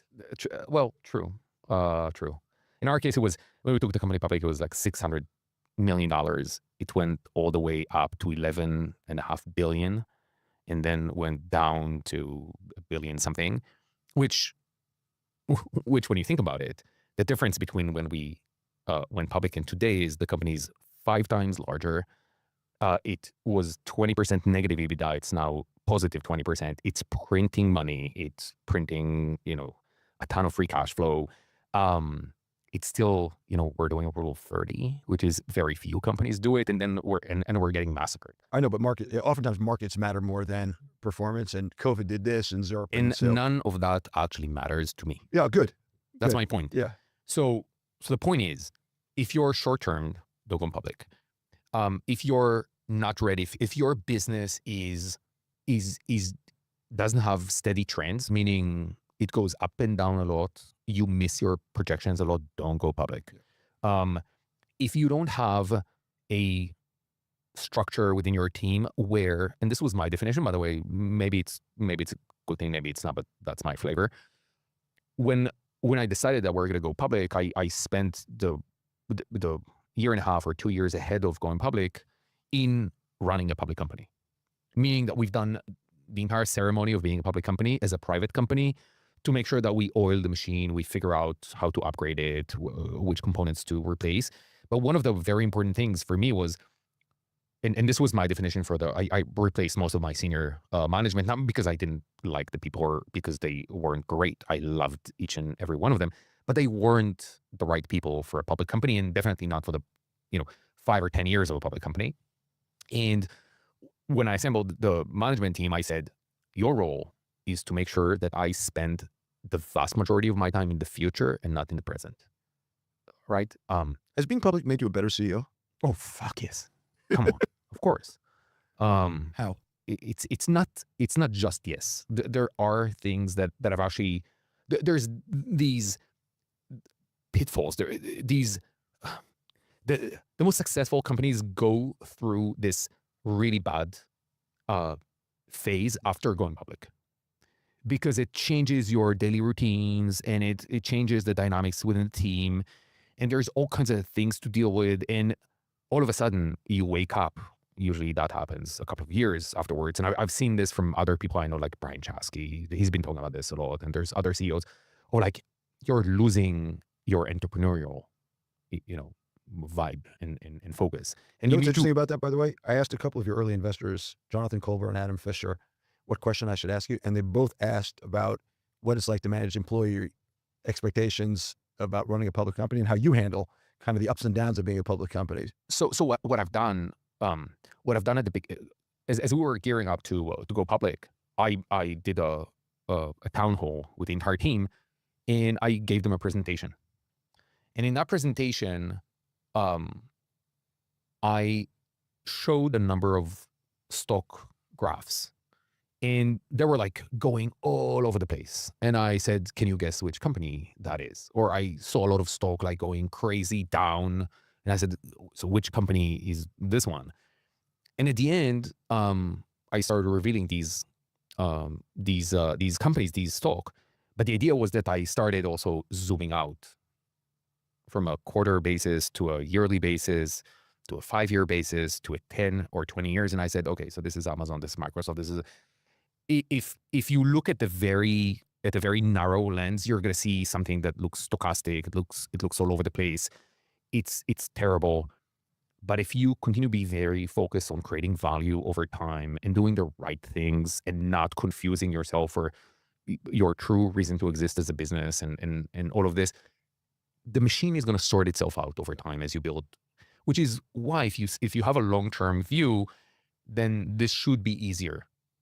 And I think people get it. And when the stock is going crazy good or crazy bad, when it's going crazy good, you need to remind people you didn't earn this. You didn't make this. You want to see what you've done? Look at the revenue contribution that you brought. Look at the delta that you've improved on something that is not external. Like the fact that sometimes there's bad economy and there's pressure, or there's COVID and it's free growth. This is not you. Yeah. It's not me. We didn't earn this. But look at the performance that we're building. Look at the amount of people that we're being able to provide a living for. That's a good number. That's a good number. Look at their satisfaction. Look at how much of our idea is to understand that our customers are the buyers and our sellers are our community.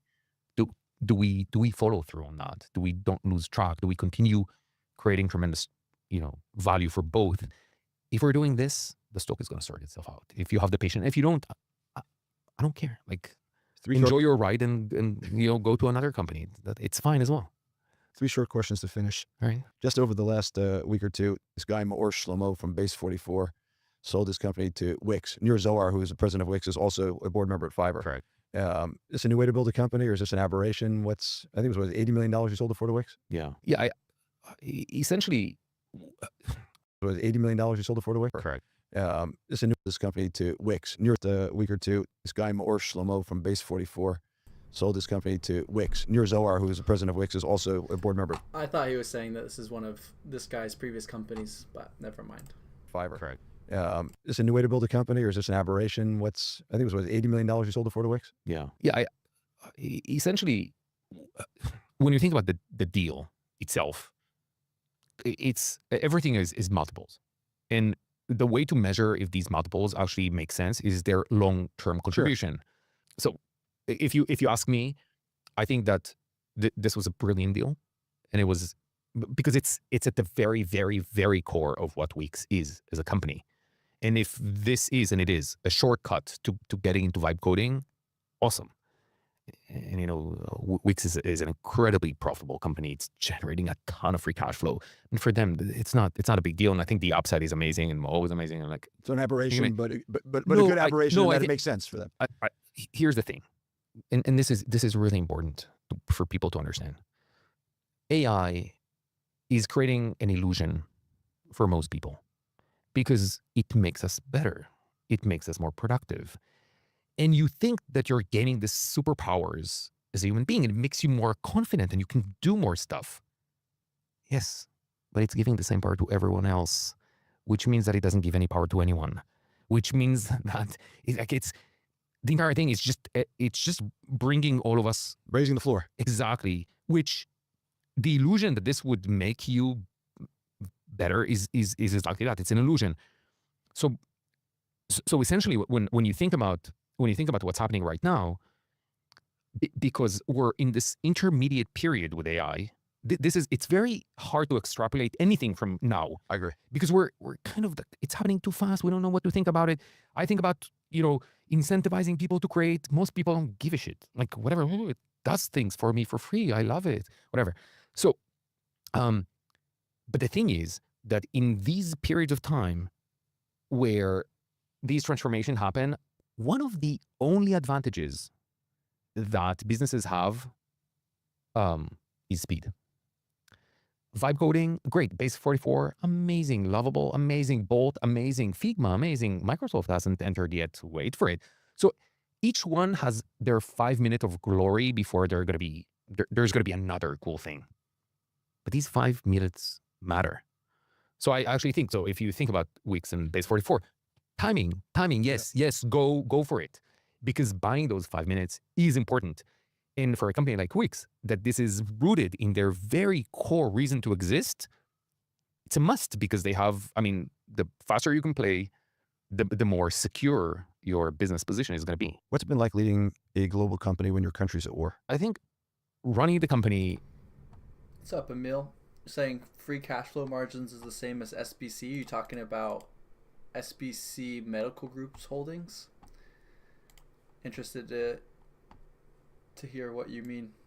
Why are you making that comparison? Is not changing. I mean, it's not influencing strategy. It's not, it's not infiltrating any of our planning. And by the way, most of the execution. What it does do is make you much more obsessed with your team well-being. I mean, we had, I don't know, Fiverr has more than 1,000 employees. 6-7 of them are lost their homes. And every day you hear of someone else. And so this is, I think that this is where that's the biggest, I mean, you care about the team all year long, but this is like, and there is another, which I've actually learned from COVID, there's another aspect of it, which is the responsibility of a CEO that happens to be also older than most of his team, to be the responsible adult and be a voice of like, we're in this together. The skies are not falling down. We're going to go through it. Probably we'll come out the other way better, because we're using this opportunity to get closer to figure out things. COVID was a really interesting test case for that. And what I've done during COVID is I remember this was, I think, March 20, whatever, where they locked down the entire world. And this was the beginning of the week or midweek. Friday, I just sat down and I wrote an email to the entire company to explain what COVID is, because a lot of people didn't know what it was. But I also related to the business and what was going on. We dropped 17% in a minute in our business, and this lasted for like 10 days, and then we exploded. But for 10 days, it looked like it was like really bad. And I found myself the next Friday writing another email and another one, and I wrote more than 50 of these. So for a year, and this became the weekend newspaper for people, because it started by talking about COVID and the business and the impact and all of it. But then as you write every week, it was my anniversary, so I wrote about marriage. It was my kid's birthday, so I wrote about raising kids. And I continued to write about obsessing about your competitors versus staying very true to who you are and paving your own way, and it was stuff like that. I think there's a book here. There is a book. I turned 50, and the team turned it into a book. Oh yeah. And this book is being given to any new team member that joined the company, because it's kind of the story of the culture of Fiverr in many ways, because it's like, anyway, it was a very nice Last gesture. question for you. This year you led the high-tech mission to Auschwitz. Yeah. Why'd you do that? Why now? It was the 80th year of freeing up Nazi Germany. The survivors are getting really old. So you're getting into their probably last years of being able to actually participate. Maybe also, I mean, my age, the age of my kids, made me realize that there is a responsibility here of taking the torch. But I wanted to experience this with them, with the survivors. And there was this moment where we wanted to make a point where it's the 80th year. We wanted to get 80 survivors, which is very unusual. And we spoke with the organizers that have been doing this for 30 years. And they said, we want 40 out of Israel. And it's like, you need a person to accompany everyone, and then you need a doctor for every 5 and whatever. And they said, I'll take it. We'll do it, because it's like, we have to do it. And I'll speak with my friends from other companies. And if this makes sense, we'll try to lead this march this time.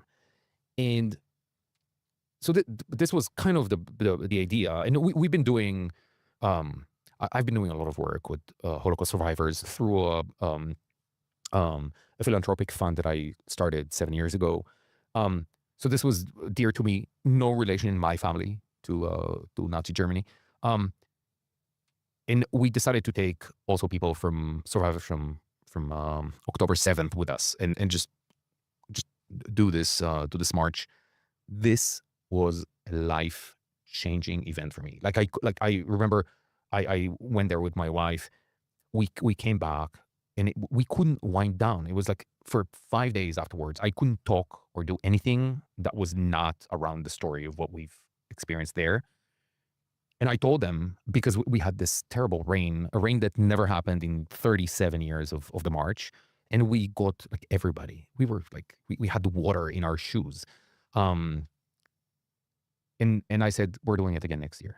And we've done 80 high-tech people. We're going to do 800 next year. And this is, to me, it's this idea of just taking the torch and continuing this, because this is the story of why this country became what it is, and we need to preserve it. We need to preserve that story and continue telling it, and making sure that the next generations are going to be a part of that story and this understanding, because for them the country is obvious. They were born into it, and it's a flourishing country. They need to understand the roots, and I think it's our responsibility now, and it's going to be their responsibility in 20 years from now. But I think it's really important. It's so fundamental in our story as a nation. Micha, thank you. This was absolutely fascinating conversation. Thanks for having me. An important one on many levels. Thank you for doing it. Thank you. All right, we're going to move on to their earnings call. Imagine being able to build anything just by thinking about it. Meet Base 44, a complete AI creation. Thank you, operator, and good morning, everyone. Thank you for joining us on Fiverr's earnings conference call for the second quarter that ended June 30th, 2025. Joining me on the call today are Micha Kaufman, founder and CEO, and Ofer Katz, president and CFO. Before we start, I'd like to remind you that during this call, we may make forward-looking statements, and that these statements are based on our current expectations and assumptions as of today, and Fiverr assumes no obligation to update or revise them. A discussion of some of the important risk factors that could cause actual results to differ materially from any forward-looking statements can be found under the Risk Factors section of our most recent Form 20-F and other filings with the SEC. During this call, we'll be referring to some key performance metrics and non-GAAP financial measures, including adjusted EBITDA margin, and free cash flow. Further explanation and a reconciliation of each of the non-GAAP financial measures to the most directly comparable GAAP measures is provided in the earnings release we issued today and our shareholder letter, each of which is available on our website at investors.fiverr.com. And now I'll turn the call over to Micha. Thank you, Jinjin. Good morning, everyone, and thank you for joining us. We delivered another strong quarter, building on a solid start to the year with continued momentum across our business. In Q2 2025, we achieved 15% year-over-year revenue growth and a 20% adjusted EBITDA margin as we continue to drive profitable growth with disciplined execution. Within our platform, we are seeing strong signs of durability and growth, including surging demand for AI-related services and the continued momentum of managed services and dynamic matching products. While SMBs continue to take a cautious stance on spending and hiring amidst a volatile economic environment, our success in these efforts contributed to the acceleration in spend per buyer, which grew 10% year-over-year, alongside robust growth across key verticals such as programming and tech, digital marketing, and video animation. Additionally, we continue to expand our value-added services across our ecosystem. AutoDS continues to maintain strong growth momentum, and we've made meaningful progress in integrating our platforms to drive adoption and scale. Notable highlights include the launch of an AI-powered Shopify store builder, as well as the development of a deeper integration to enable seamless upselling and cross-selling between AutoDS and Fiverr's marketplace. The strong performance of the services segment contributed to the revenue upside this quarter. We are also incredibly excited about how AI is positively impacting every dimension of our business, driving demand through AI-related services, improving discovery and conversion for buyers and sellers on the marketplace, and unlocking operational efficiencies through AI agents across functions. Today, I want to delve deeper into each of these areas and demonstrate how we are at the forefront of AI adoption with the speed, conviction, and clarity that sets us apart. First, the rapid development of AI technology is giving rise to numerous new skills, and Fiverr's marketplace is becoming the go-to destination for accessing and engaging with AI experts. Categories such as AI agents, workflow automation, and vibe coding have experienced 5 to 10-fold growth on our marketplace. Looking at those sheets that I just had on screen are crazy. Like, that's market price, literally like flat basically since IPO. With an all-time high at like 300. It's a bit easier to see on here. Look at that. That's a crazy chart.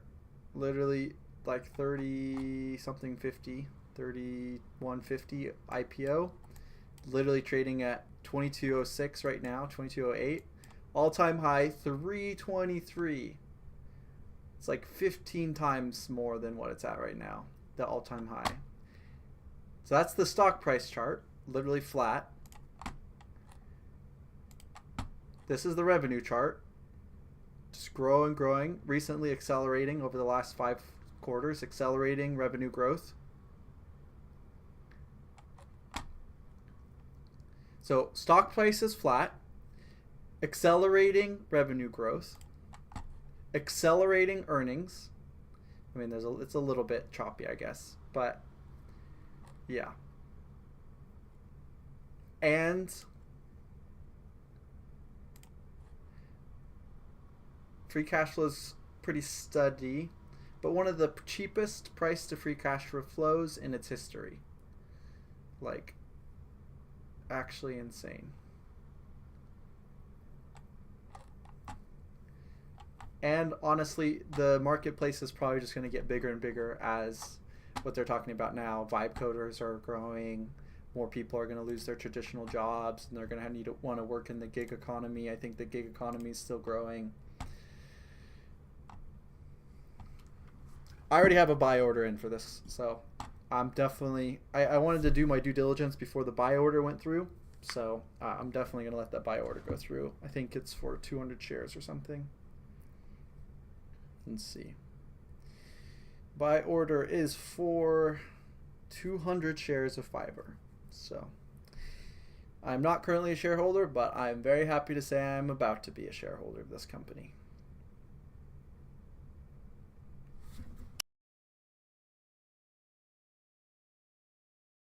Dang it, I was muted that whole time. All right. Basically, I said stock price is flat, but all the metrics are trending up and to the right, and it's the cheapest in terms of its price to free cash flow and basically its history. Revenues are trending up. Earnings is a little bit choppy, but trending up or stable, and it's just like literally at its cheapest price it's been in its history. So I have an order for 200 shares that it goes through at market open today. So very excited to become a shareholder of this company. But let's continue our due diligence. Over the past 6 months. With AI fundamentally changing how humans and machines interact, it allows many non-technical entrepreneurs and professionals to build and leverage the technology. At the same time, we are increasingly seeing the gaps between on-the-shelf AI tools and the real-world problems our customers are trying to solve. This is where Fiverr comes in.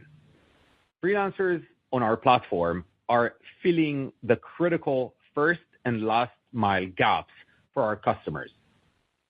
This could involve setting up AI systems, selecting the most efficient AI models, integrating the backend with existing systems, adding functionality, creating custom workflows, or simply debugging when the customer encounters issues. Fiverr's freelancers help our customers turn concepts and prototypes into high-impact solutions and tangible business results. These exciting trends underscore our conviction that human expertise is crucial in unlocking the full potential of AI. With the proliferation of AI tools in the market and the increasingly ubiquitous access to these tools, we believe this represents a long-term tailwind for our business, driven by an increasing number of buyers who are deploying AI and their growing need and budget for tackling AI-related problems.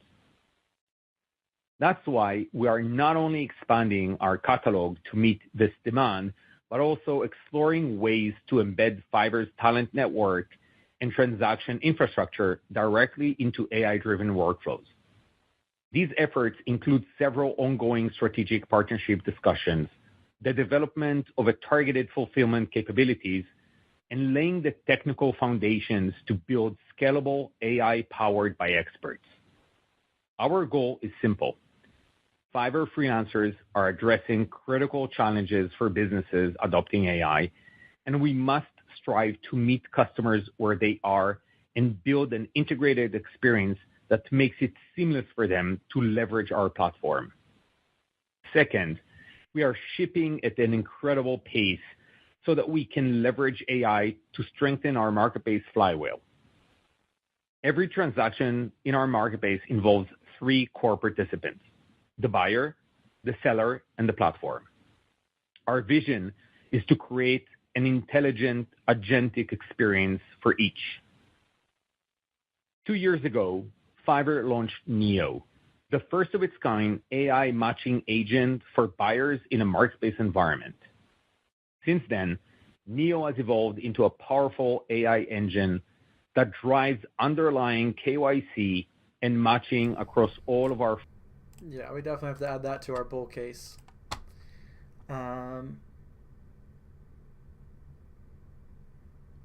Yeah. AI helps people hire even more freelancers. That's another part of the bull case for sure. I'm gonna say this is a stalwart because it's growing at 15%. It could, I think it might be able to accelerate earnings growth. Actually, earnings growth might be higher. Sorry. Well, not really sorry. This is interesting what I'm looking up. I want to see how fast net income is growing. 160%, and then what is this year over year? Yeah, it's calculating that funky.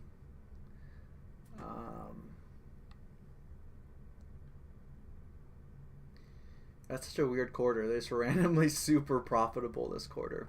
Earnings growth might be more. Let's see. EPS, net income, earnings per share. It's going to say the same thing, but yeah, I guess probably stalwarts, right? So this is So this is Q4 2023. They're at 9 cents. Q4 2024, 9, 18, 27, 36. Wow, okay, no, they're like 5x earnings. So, yeah, they're growing earnings probably 30% plus, actually. Small and aggressive, 20% plus earnings growth. Because, yeah, revenue is growing at 15%, but earnings is growing faster than that. So, yeah, I'm going to say this is a fast grower. All right, back to the earnings call. Front-end products. As we continue to build out the agentic experience on the buyer side, we envision a future where each buyer will be accompanied by a recruiting agent who can assist with drafting job briefs, communicating with freelancers, curating candidate lists, and even managing project execution end-to-end.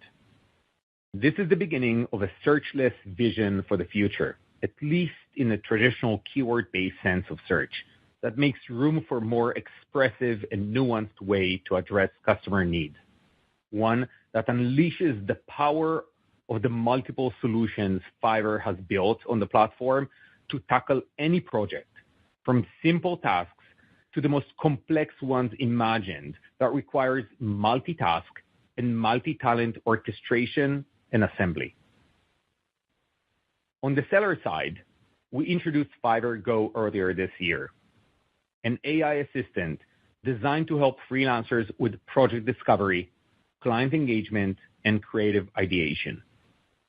Following the successful launch in February, Fiverr Go continues to drive strong seller engagement and meaningful conversion uplift across the funnel it touches. Similar to the agentic AI experience on the buyer side, we have an extensive roadmap for Fiverr Go that will enable seller agents to provide more sophisticated support and guidance for our sellers, including service listing optimization, lead generation and qualification, and other marketing, analytics, operations, and production capabilities. Last but not least, we are deploying agentic AI across the internal functions to boost platform-level efficiency, from automating customer support workflows to enhancing market-based integrity operations, from improving job post matching algorithms to empowering customer success managers. These systems are designed to enable faster, more seamless orchestration between buyers and sellers while scaling operational productivity behind the scenes. As these agents become more capable over time, we believe they'll increasingly act autonomously, not only to improve individual workflows, but ultimately to enable agent-to-agent transactions that reduce friction and eliminate the need for their human counterparts to manually navigate the platform. While this is an ambitious long-term vision, the path is clear. Having this roadmap enables us to make informed architectural and product investments today, and these early bets will position Fiverr at the forefront of market-based innovation, further reinforcing our leadership through AI-powered differentiation. As we wrap up the first half of 2025, I'm incredibly proud of how our team has delivered, and even more excited about our strategy and roadmap for the second half of this year. I look forward to updating you on our continued progress in the months to come. And with that, I will turn the call to Ofer. Thank you, Micha, and good morning, everyone. We delivered a strong second quarter with both top and bottom line exceeding expectations. Revenue for the second quarter was $108.6 million, up 15% year-over-year. Adjusted EBITDA for Q2 was $21.4 million, representing an adjusted EBITDA margin of 20%, an improvement of 80 basis points from a year earlier. We continue to generate strong cash flow, with free cash flow totaling $25 million, up 21% year-over-year. As always, we remain focused on taking a balanced approach between growth and profitability while maintaining discipline with capital allocation. Q2 saw solid performance across both our marketplace and services segments. Marketplace revenue was $74.7 million, driven by 3.4 million active buyers and 318 of spend per buyer and 27.6% of marketplace take rate. Within the marketplace segment, we saw strong demand for AI-related services and AI category expansion, and managed services remains an important channel for upmarket penetration. We are encouraged by the accelerating growth across several of our core verticals and the steady increase in larger, more complex projects on the platform. In Q2, over 50% of GMV on our marketplace came from transactions over $200, and these higher value transactions are growing at a double-digit pace year-over-year. This is a strong indicator of our marketplace ongoing evolution towards serving more sophisticated business needs. While the overall macro conditions do not warrant us to revise our assumption going into the second half of the year, we believe the structural tailwind within the marketplace segment, particularly around AI and upmarket adoption, will continue to help offset broader economic headwinds and serve as a sustained growth driver. Services revenue was $34 million, representing year-over-year growth of 84% and 31% of our total revenue in Q2. The upside was driven by several key initiatives, including the launch of AI-powered Shopify Store Builder, streamlined cross-sell execution between AutoDS and the marketplace, and continued momentum in Seller Plus. We continue to see strong engagement and positive conversion impact from Fiverr Go, leading to incremental uplift to Seller Plus premium tier subscription in Q2. Looking ahead, we expect services revenue to maintain healthy momentum and, as mentioned previously, expect it to represent a little over 30% of total revenue for the full year 2025. Now, on to guidance. We are reiterating our revenue and adjusted EBITDA guidance for the full year 2025. We expect full year 2025 revenue to be in the range of $425 to $438 million, representing year-over-year growth of 9 to 12%. Adjusted EBITDA is expected to be in the range of $84 to $90 million, representing an adjusted EBITDA margin of 20% at the midpoint. For the third quarter of 2025, revenue is expected to be $105 to $110 million, representing year-over-year growth of 5 to 10%. Adjusted EBITDA is expected to be $21.5 to $23.5 million, representing an adjusted EBITDA margin of 21% at the midpoint. We continue to operate with the highest level of discipline and efficiency. We believe we are on track towards our long-term target to reach 25% adjusted EBITDA target in 2027 and deliver 40% CAGR in free cash generation for the 3 years ending in 2027.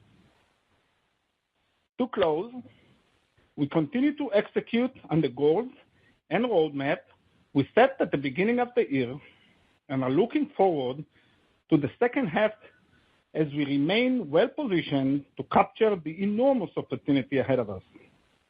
With that, we'll now turn the call over to the operator for questions. Thank you. As a reminder, to ask a question, you will need to press star 11 on your telephone. To remove yourself from the queue, you may press star 11 again.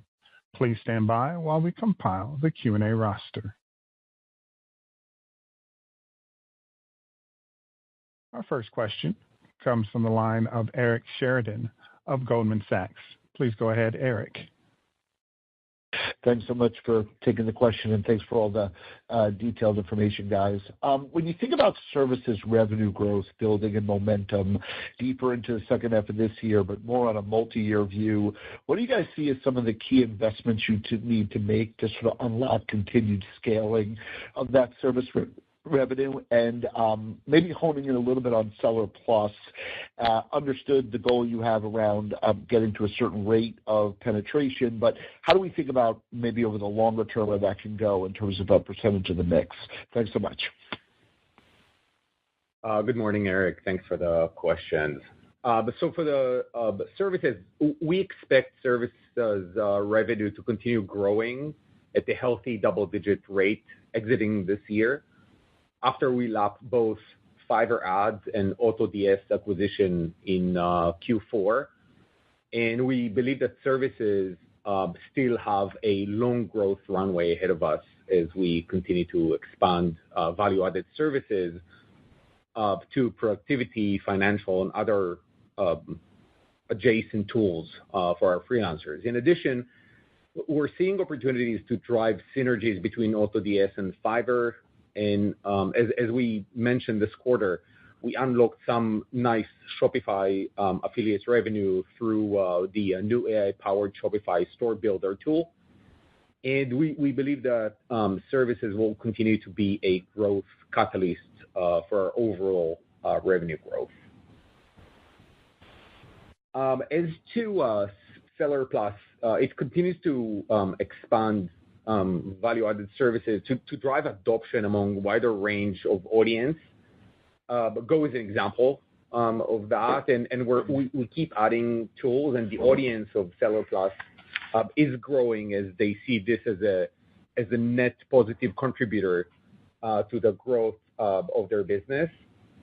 And broadly, we are expanding value-added services to a wider range of services for freelancers. We want to empower the entire freelancer career, including those financial tools and benefits. So there's a lot of growth runway there. Great. Thank you. Thank you. Thank you. Our next question comes from the line of Ron Josey of Citi. Please go ahead, Ron. Great. Thanks for taking the question, and good to talk to you all, guys. Micha, I wanted to talk and ask a little bit more about the managed services offering and the broader mix shift to upmarket. And just talk to us a little bit more about the progress here. I know there were some stats in the letter around 50% of marketplace driven by transactions over $200. And so as we see greater demand for managed services, as we see the mix shift to upmarket, help us understand just the progress overall and maybe the size. And then from an AI or, I guess, Fiverr Go perspective, I think we saw and heard a little bit more about conversion rates. Any more insights there would be great. Thank you. Morning, Ron. Thanks for the question. So essentially, managed services, as we think about it in general, is a part of our going upmarket strategy.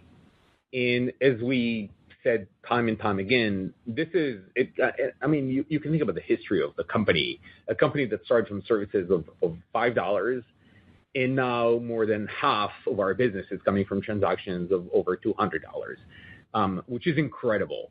And this is thanks to the fact that we've actually extended beyond just being a marketplace into becoming a platform, where we offer a whole suite of different services so that we can mature with our customers and cater to more of their needs. And this is really demonstrated in the fact that these managed services are growing very nicely. And this also has to do with our acquisition strategy, which means we're focusing on customers that have larger wallets, that have more sophisticated and complex needs, and making sure that we have the right tools to answer for those needs. And we're seeing this. And by the way, as this grows, it is actually decreasing our exposure to the segment of the market of SMBs where they're more exposed to macroeconomics than the larger customers. So this remains very much in the focus of what we're doing, and we're very encouraged by the growth that we're seeing there. In terms of Go, I think we provided color in our letter to shareholders. As you noted, yes, it is increasing the conversion rate and the speed and efficiency, and decreasing the time to convert for our sellers. And this is why we've seen a 50% jump in the amount of sellers that are using it. They love it. It's an incredible tool that actually let them sleep at night quietly, knowing that their business is continuing to run.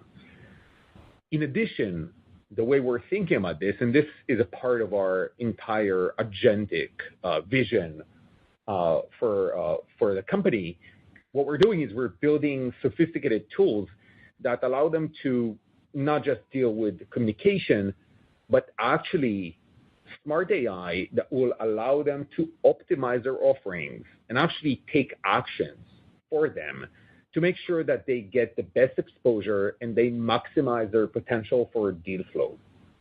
And I think that this is, I mean, we're pretty early in that phase, but the things that we're building internally are just incredible. And I think the fact that we've started with Neo way ahead of any company, any marketplace out there, allowed us to build the muscle and build one of the most incredible AI teams that I know in the world. And we're building incredible tools that I'm sure we're going to be able to talk about in the next few quarters. Thank you, Micha. Thanks, Ron. Thank you. Our next question comes from the line of Doug Anmuth of JP Morgan. Your line is open, Doug. Great. Thanks so much for taking the questions. I have two. Maybe just first in terms of supply-demand, just balance on the marketplace. Micha, just curious how you're thinking about the supply and the freelancer side, with AI expertise, and whether that's where you need it to be. And then second, just as you think about the marketplace business, what would it take for marketplace to return to growth in your view? Thank you. Morning, Doug. Thanks for the questions. As for supply and demand, I think we're in a good place there. The one benefit that we have with freelancers is that they are ahead of most full-time employees in terms of embracing new technology and new tools. A lot of them are what we call AI natives. And we're seeing how they're actually elevating the outputs of their work in an incredible way. Obviously, when we open new categories, sometimes it takes a little bit of time, a couple of weeks to build new supply. And as we go into the areas of more sophisticated types of services, obviously we allow more sophisticated types of sellers to join the marketplace. But I think that we're in a very good place. We don't have a category where we don't have the right supply to entertain the needs of the customers. As we think about the market-based business, we believe that the efforts that we're doing around AI and upmarket will allow us to turn to growth even in the current macro. But given the macro uncertainty, we don't think that we're ready to bake this into guidance yet. As we said a number of times before, and I think I mentioned this in my first answer, the fact that we're going up market and actually acquiring high-value buyers, by definition, lowers our exposure to the segments of the buyers that are mostly affected by macroeconomical conditions. And therefore, even without the macro turning, over time we will turn into growth. And obviously, if macro turns, it's going to be a further tailwind for us. Thank you. Thank you. Thank you. Our next question comes from the line of Jason Helfstein of Oppenheimer & Company. Please go ahead, Jason. Hi, this is Steve Roman on for Jason. So two questions from us. One is, have you seen any specific categories relating to AI? And second, if more entry-level jobs are going to be replaced with or by AI, how does that affect demand for Fiverr services? Thanks. Hi, good morning. Thanks for the question. Essentially, I mean, if we haven't seen any accelerated decline, but as we said before, we made the comment about simple versus complex types of services, and we said that the simple types of services, and usually they're associated with very, very low prices, are going through displacement. But at the same time, there's many new categories and many new needs that we can answer for. And by the way, that's a good thing for us because we're obviously less focused on the micro types of services and more interested in the more complex, nuanced types of services that our larger customers need. As to entry-level jobs, look, I think the definition of an entry-level job is changing. I think the expectation of everyone is to do more thanks to technology. And again, I think that much like freelancers, I think that people that are in their very beginning of their career cycle have the benefit of actually being AI natives, which means that even on entry-level jobs, they can do much, much more than that. I said that many times. I'll repeat it now. I think that what AI has done is to elevate the floor for everyone, meaning it's providing incredible tools and capabilities to everyone, but that's exactly the thing. No one has an advantage thanks to AI because the tools are available for everyone. So essentially, they're changing the starting point, the floor, but it is not changing the ceiling. So I think that it moved all jobs up, including entry-level jobs. This is what we're seeing, at least. Thank you. Great, thank you. Thank you. Our next question comes from the line of Brad Erickson of RBC Capital Markets. Please go ahead, Brad. Yeah, thanks, guys. I have two. First, on the services revenue, can you just update us on the mix within that line item between what you might regard as sort of recurring revenue versus more transactional, and then kind of how you think about the general visibility level? And then I have a follow-up. Hey, good morning. So essentially, when you look at the services side, it is mostly made out of promoted gigs, Seller Plus, and AutoDS. And all of them are continuing their momentum. There is nothing specifically to call out there. Was there a second Confused by compliance? User-centric part of your question? It was just kind of general visibility related to, obviously some of the revenue being sort of what might look like recurring versus purely transactional.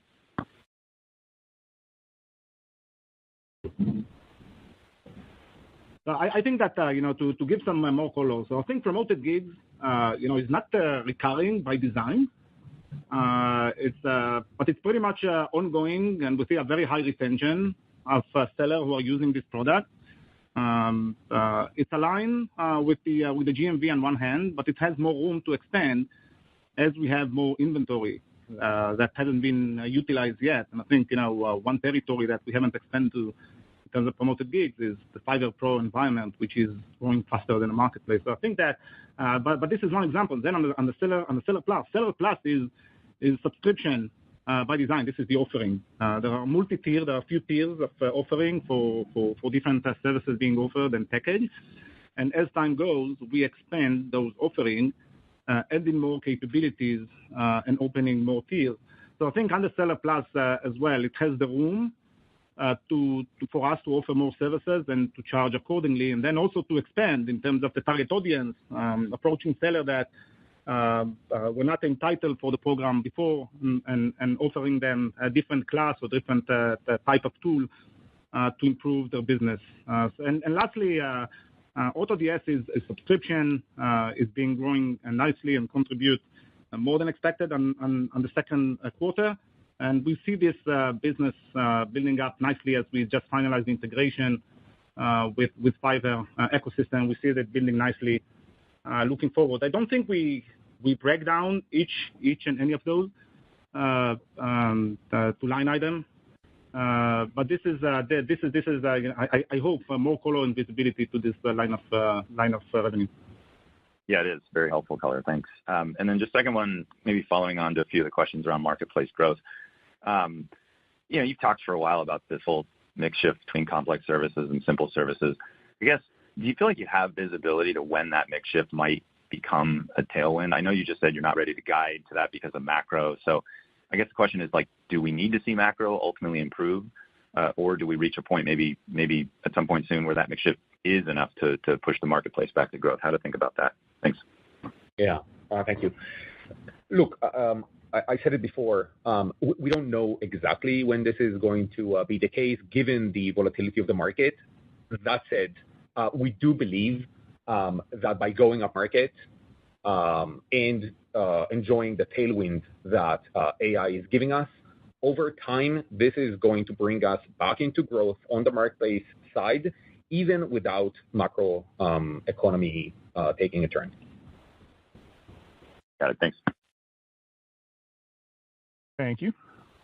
Our next question comes from the line of Bernie McTiernan of Needham & Company. Please go ahead, Bernie.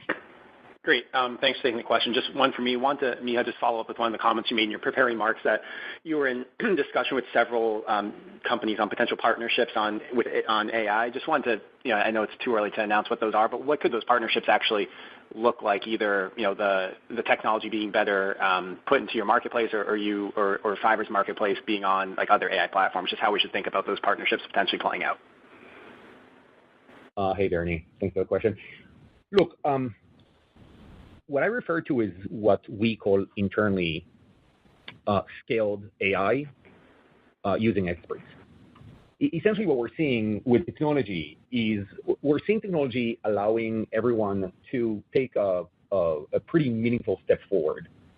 That said, using many of these technologies in a way that would create either a complete product or would provide a competitive edge usually requires either at the beginning or at the end or both using someone who's an expert in using these tools, as friendly as they are. At some point, they become technical. At some point, they reach their limitation. I think this is exactly the concept of actually working with those who can give you either the help to get to the finish line or the competitive edge required to build successful things. And so, without getting into specifics, the things that we did with Certified could give you a sense of how we're thinking about empowering our customers as they use these AI tools. Understood. Thank you. Thank you. Our next question comes from the line of Josh Chan of UBS. Please go ahead, Josh. Hi, Micha. Thanks for taking my questions. I guess two questions for me. One, on your AI capabilities. I know that because they're more complex, that you're getting higher ASP from your AI type of services. I guess I'm wondering, are you also attracting new and different customers that weren't part of the Fiverr platform before that are attracted to your AI capabilities?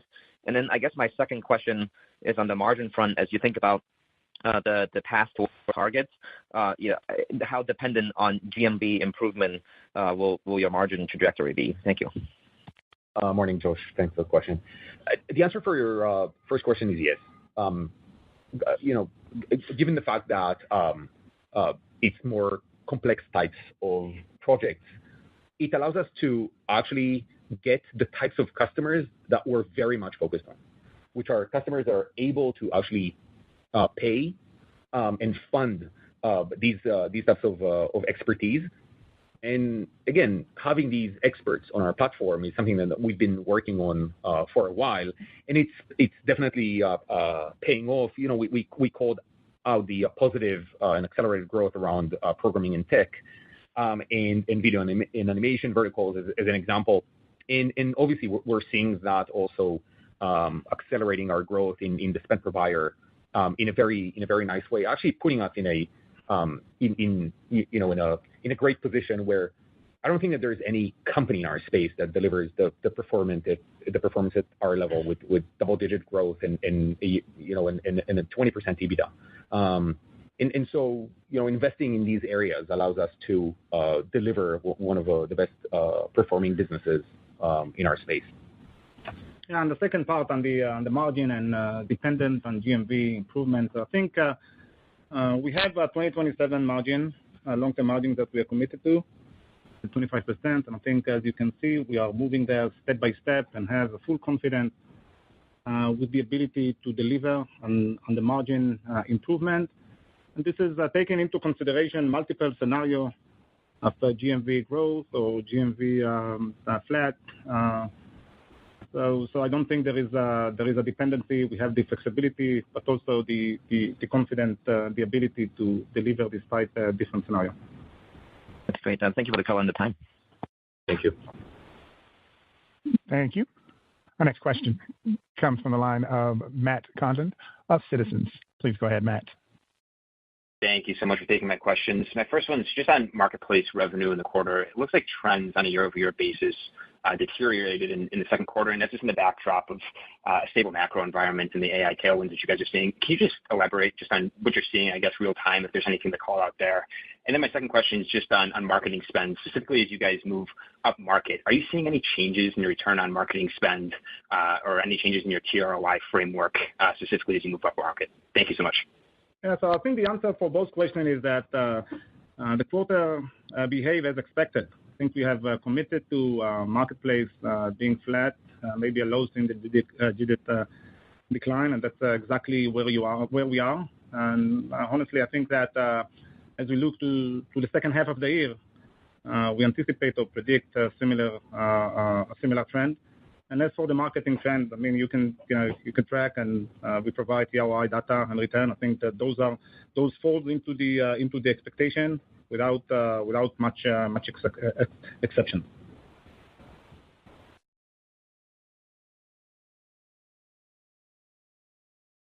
Thank you. Our next question comes from the line of Rohit Kulkarni of Roth Capital Partners. Please go ahead, Rohit. Hey, thank you.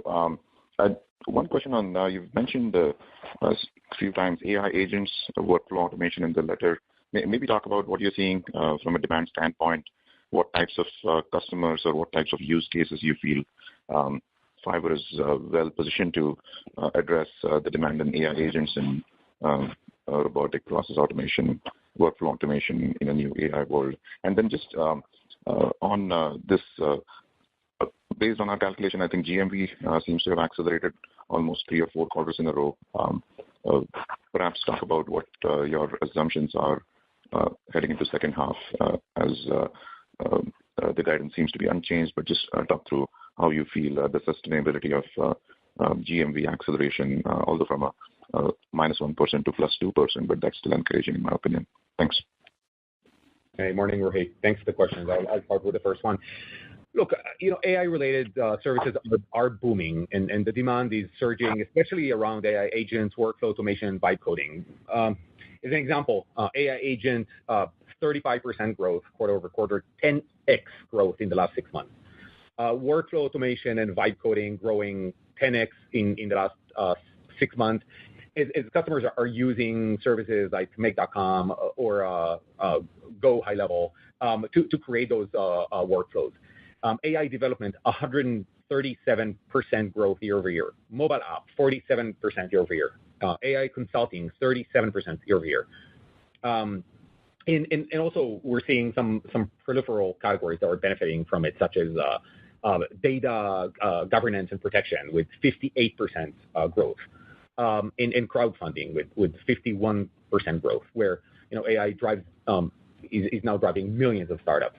And so AI experts on Fiverr play a critical role in helping customers navigate the rapidly evolving AI landscape and bridge the gap between technology and tangible business impact.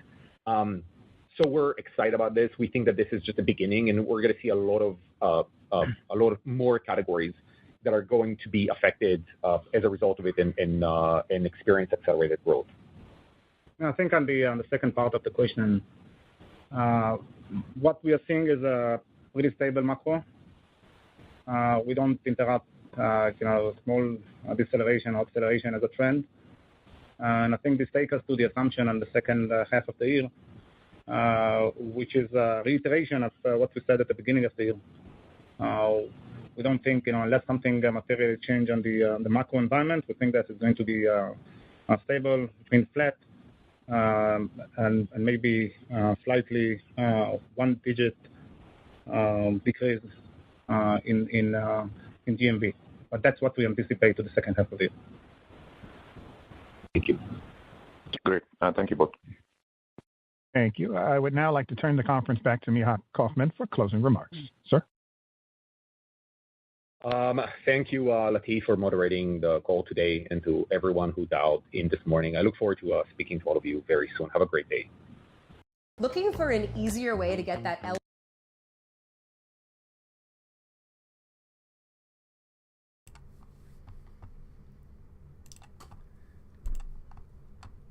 I switched the company type back to Stalwart because sounds like they're growing more, 10 to 20% maybe.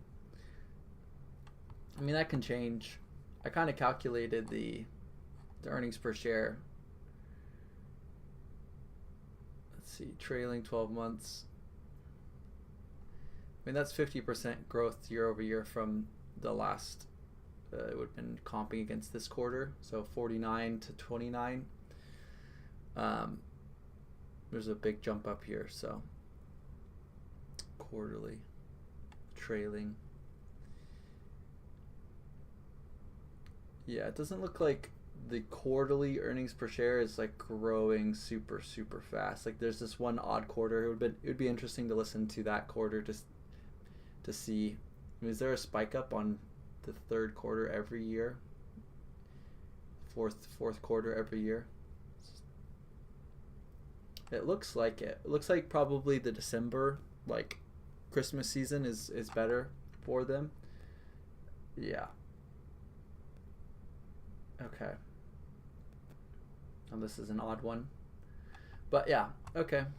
I'm just going to go through the rest of this sheet and fill it out now. So, talk about past revenue growth.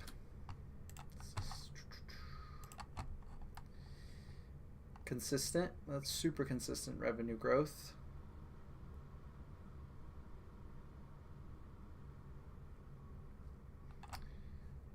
So definitely consistent revenue growth, and it was like last year probably an average of 8% and accelerating to 14%. Last year averaging 8% growth.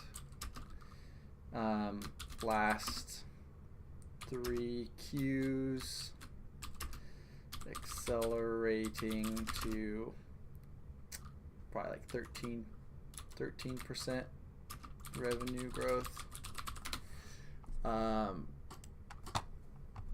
Revenue growth rate analyst consensus. Okay, so that's going to be for the next quarter. Go to Yahoo. Get there.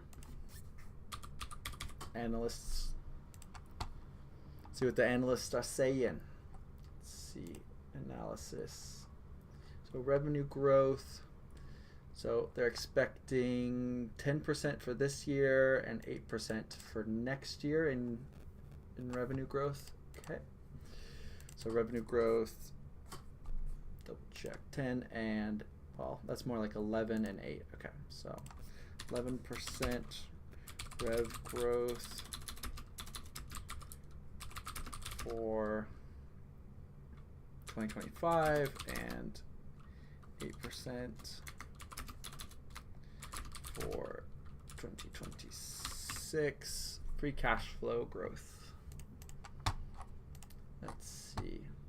Other ratios, price ratios, free cash flow. This doesn't have a growth rate, but I'd say it's relatively flat, accelerating the last 3 quarters, but flat for the last 1, 2, 3, 4, 5, 6, 7. Flat over the last 7 Qs, but accelerating for the last 3 Qs.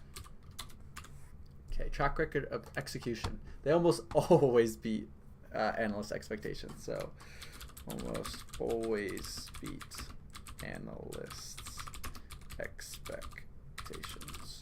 Okay, management guidance for this given. I don't know if they did full year. Let's see. Q4 press release. Do they give full year guidance?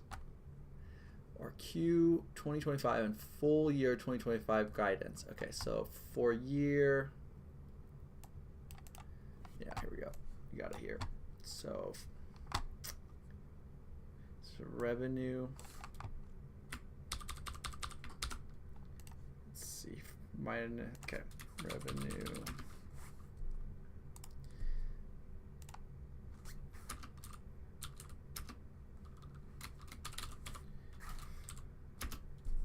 And so that's 8 to 12%.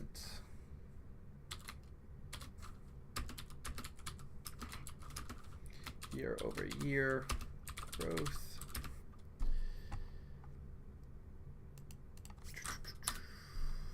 Fix that E.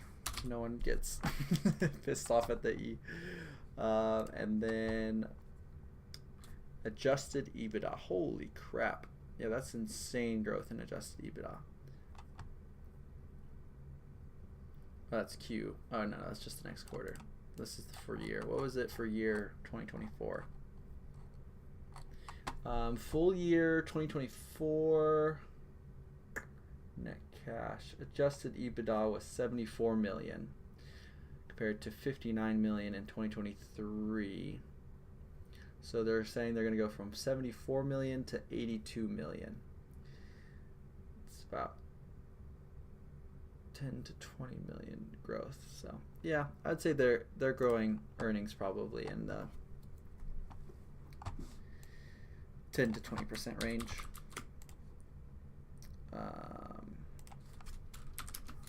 EBITDA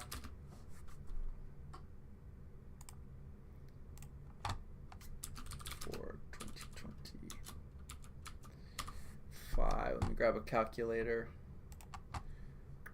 Come on, go. So it was 74 divided by, we'll take the midpoint, so 86. So that's 14% growth, I think. About 14%. 14% growth at the midpoint. Okay. And how will they achieve growth? So they've talked about this on the call. Seller subscriptions increasing, more, well, yeah, auto DS and e-com services growth. I think they were saying the platform itself is declining. I don't know if I heard that right. Revenue from the actual platform.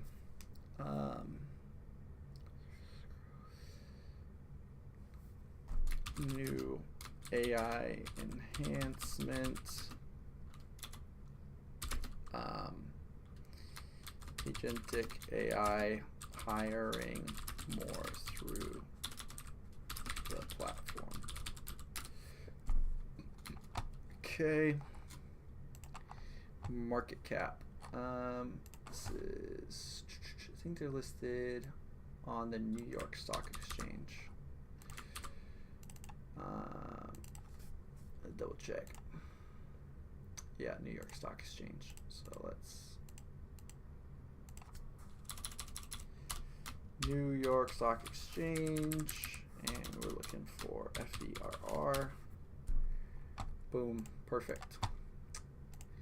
Alrighty, so let's see, total liabilities. Get that through the finances page, balance sheet.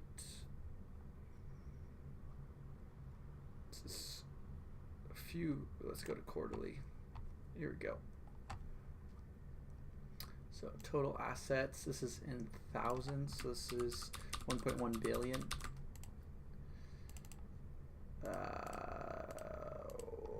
1.138 billion.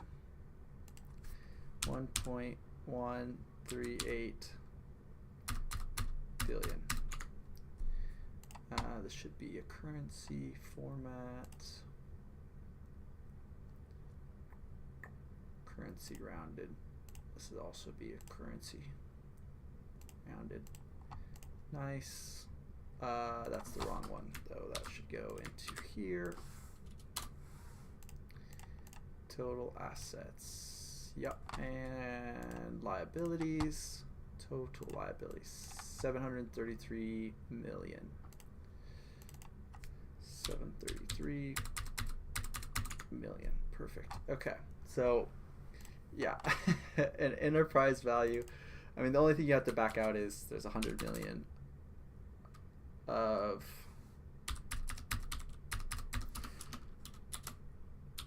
what's it? Goodwill, which is not a real asset at all. It's bullshit. I hate that companies include that on their balance sheet. So if you back that out, it's like you're really paying $500 million for the company. Okay.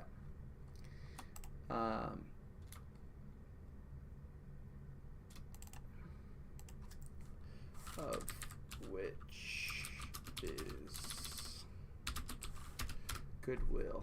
Let me double check that number.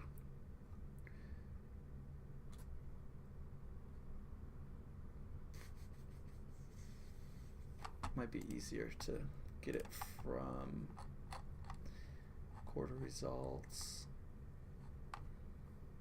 Consolidated balance sheet, goodwill, 110 billion actually. Just looking at this right here. 110 billion. Million, 110 million goodwill. Yeah, so total assets, total current assets, long-term assets. Yeah, so that's the number we had. Liabilities, total long-term assets or liabilities.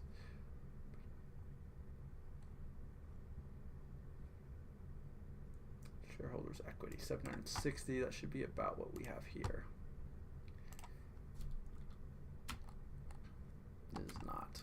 How do you I don't know enough about shareholders' equity to know how they calculated share of capital in addition paid in capital. Oh, no, yeah, right here. Total shareholders' equity, 404. Okay, so yeah, it is what I thought it was. That confused me for a second. Okay, now to revenue. Trailing 12 months revenue. Let's go to the income statement, trailing 12 months total revenue.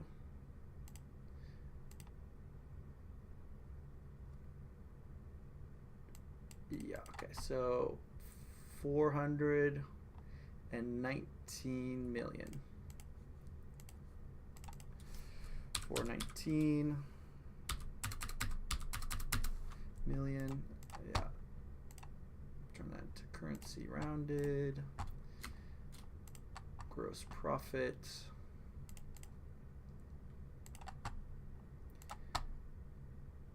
Gross profit 339 million. 339. So that 80% gross margin, that is fantastic. Okay, so free cash flow. They have free cash flow on here? I don't know if they do. Cash flow, here we go. Operating cash flow, invested cash flow, financing cash flow. So cash flow can... Free cash flow. Okay, 91 million of free cash flow.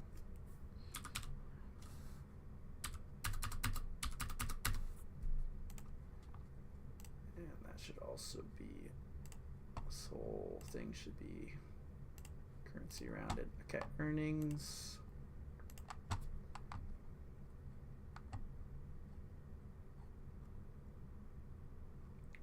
Let's see, net interest income, net income.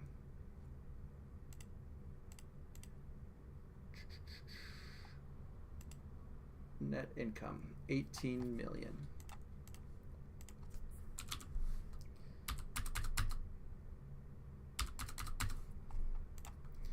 Perfect. Okay, so their net profit margin is trailing 12 months is 4%, which is pretty low.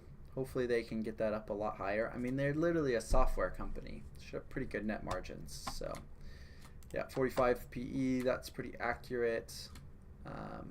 Their enterprise value to earnings is 22 though, because you have to, yeah, you get quite a lot of assets. The price to sales is 2, which is relatively cheap actually. Price to book is 2, which is pretty high for a software company. Revenue growth, yeah, we need to calculate that out. I think this is calculated based off of, yeah, this one. We'll just split the difference and say it's 9.5%. So 9.5, because this is supposed to be a percentage. All right. Oop, went too far. Okay, so the analyst enterprise value to revenue growth is 10. So that's actually pretty high. And our revenue growth is going to be, because we can come over to the chart and see how it compares now. So Fiverr, price to earnings, a bit higher than a lot of these other companies. For some reason, its forward PE is 8. I don't know how they're calculating that. Let's go to Fiverr. Forecasted PE. No, on here it says forecasted PE is 41. So it's kind of expensive. They just don't have a lot of earnings to talk about. Let's see. Price to sales. I mean, it's pretty cheap in terms of price to sales. Just a few companies that are cheaper. Cheesecake Factory's cheaper. BioStim's cheaper. Oscar Health's cheaper. SMCI, Hippo, Root. The S&P 500. Well, that's not calculated properly. Actually, ignore that. But it's cheaper than, you know, some of these other companies on here. This is their price to book. So yeah, they're pretty cheap relative to their price to book. The only two that are cheaper is Hippo and Mara. And Mara is pretty much trading for its Bitcoin value. So pretty cheap. Analyst. So quite expensive, their FVRR. Let's keep filling this out.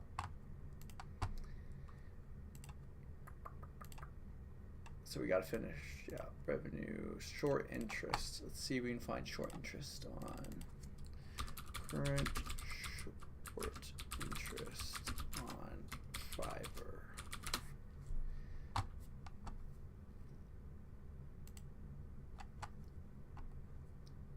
Okay, so this says short percentage of float, 12.4%. 12.4% short interest. Why undervalued? I mean, based on these metrics, it's not really that undervalued, actually.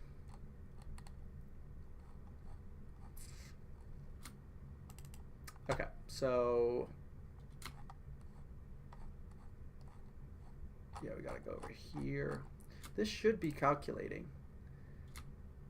revenue growth. Oh, because we have to put in what we think the revenue growth is going to be.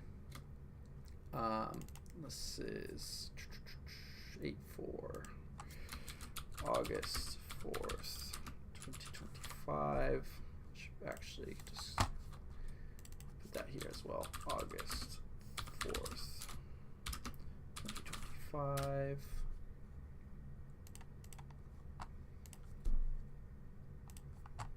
Okay. So why undervalued? I mean, it's not actually undervalued based on any of these metrics here.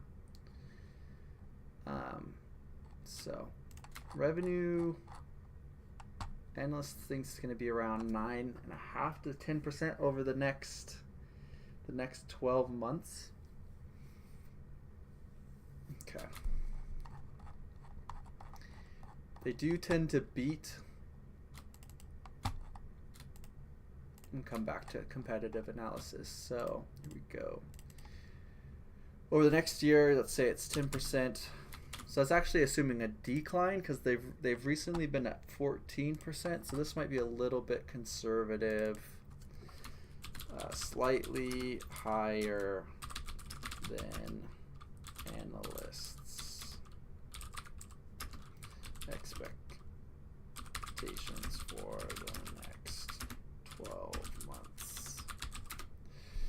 that should give us a bit more of these calculated now. So let's go back to the charts. So yeah, they're expensive based on this. Their enterprise value, gross profit, revenue growth. So they're not the cheapest on this either. This is like the beat the denominator. What beat the denominator kind of calculates out. So I mean they're fairly cheap on this. They do have a lot. They do have a lot of free cash flow, which should allow them to reinvest in the business. To be completely honest, I'm a little bit on the edge about how I feel about Miha. I keep cracking up about his name because Miha in Spanish is like you call your kid Miha. So anyways, that's kind of funny. Maybe I just call him Micah. But yeah, pretty cheap in terms of enterprise value to gross profit to revenue growth. They should... I really don't understand why they have such low net income. Their net income margin is so low. They're fairly shorted, not the most shorted. These are maybe a little bit out of date on how shorted those companies are, but yeah, they're pretty expensive in some metrics. Where is the PEG ratio? I don't have the straight up PEG ratio on here. I should probably add the PEG ratio. Price earnings, earnings growth. That would be another good one to see. So that's revenue, that's price to book, price to sales. I mean, they're cheap on some of the other metrics. They're not so cheap price to earnings. There's definitely quite a few, but they're pretty cheap in terms of price to sales and price to book. They're pretty cheap compared to their revenue growth. This is so different. Something's calculating differently here. Because they're both pretty much the same, but for some reason these are all in tens. The decimal points might have gotten shifted over. Tesla. I don't know what's happening here. Something's messed up on this chart for sure.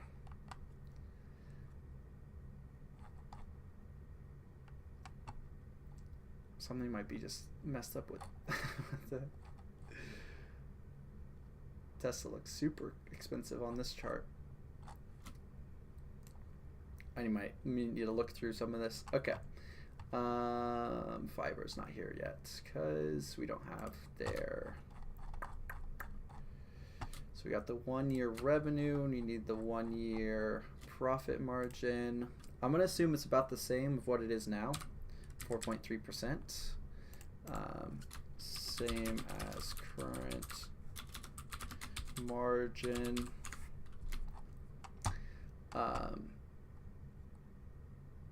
Yeah. So it's the trailing 12-month PE is 45. That definitely has some room for compression, PE in 1 year. Yeah. 41, PE now 45.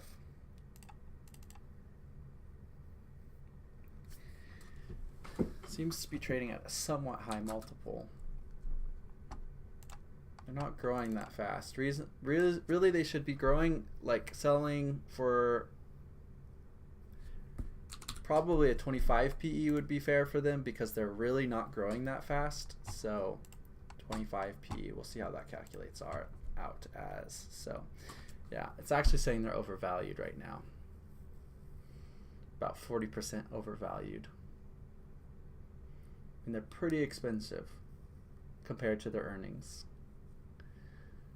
So,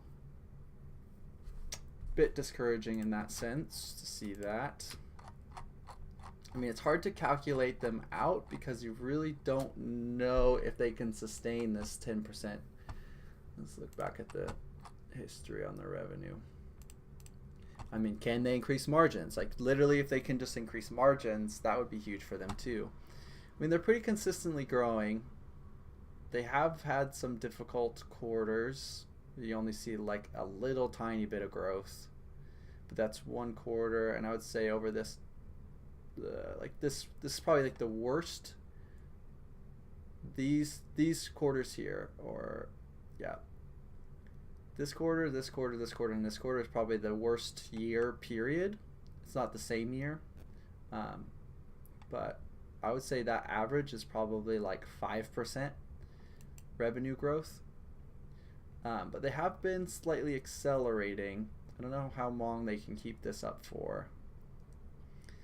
So, and then this is probably 8% revenue growth. And maybe with the AI, they can increase it a little bit more, but I'm just going to be conservative and say 8% going forward.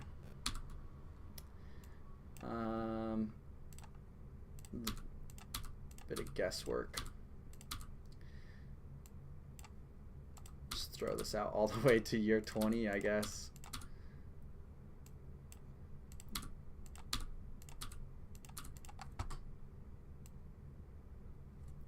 Okay.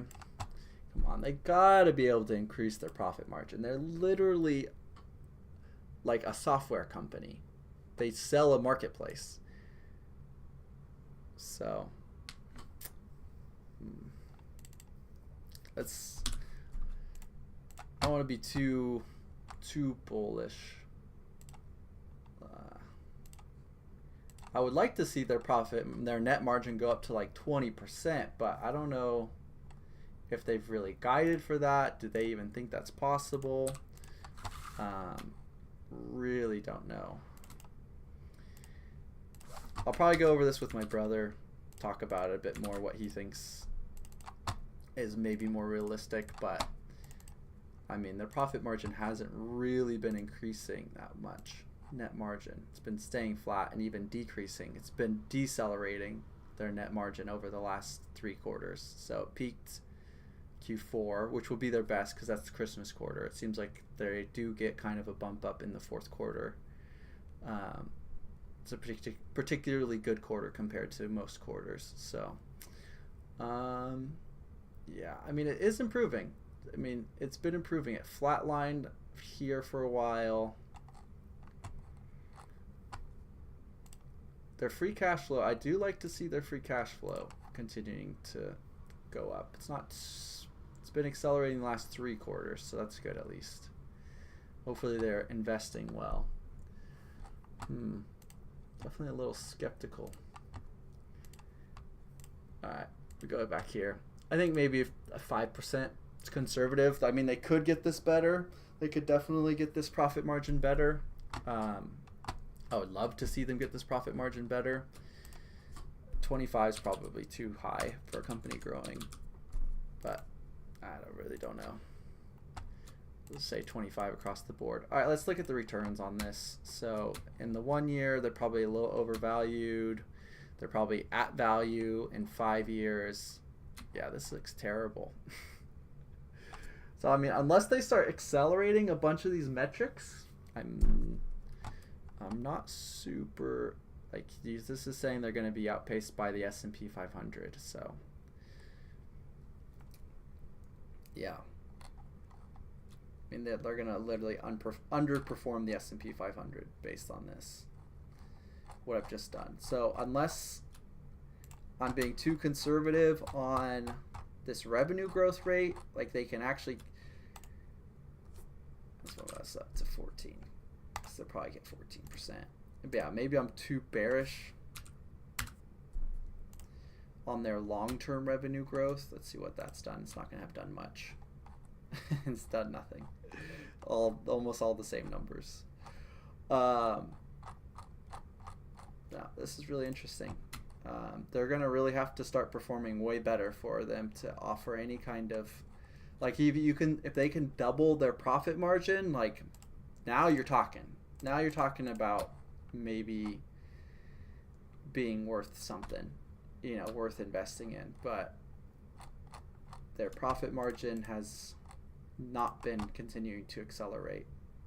It's been decelerating down to 4.3%. So with the max they've ever gotten at 4.66%. Yeah. All right. Yeah, I don't really feel like filling out more information. We'll finish this last final checklist. Innovative. Yes, they were innovative. They were the first to market with. Generational leader. I haven't done enough competitive analysis. Top fundamentals. They have a good balance sheet, but their margins, their gross margin's good, but their net margin isn't very good. They're not growing at like a crazy clip. I'm going to say false. They are founder run, but I wasn't, to be completely honest, listening to the founder talk, I wasn't like crazy impressed with him. Like I'm always like crazy impressed when I listen to Daniel Schreiber talk, or I'm crazy impressed when I hear Elon Musk talk, but I wasn't crazy impressed with any of his takes. I didn't really think they were that incredible. I don't know if they're insider owned.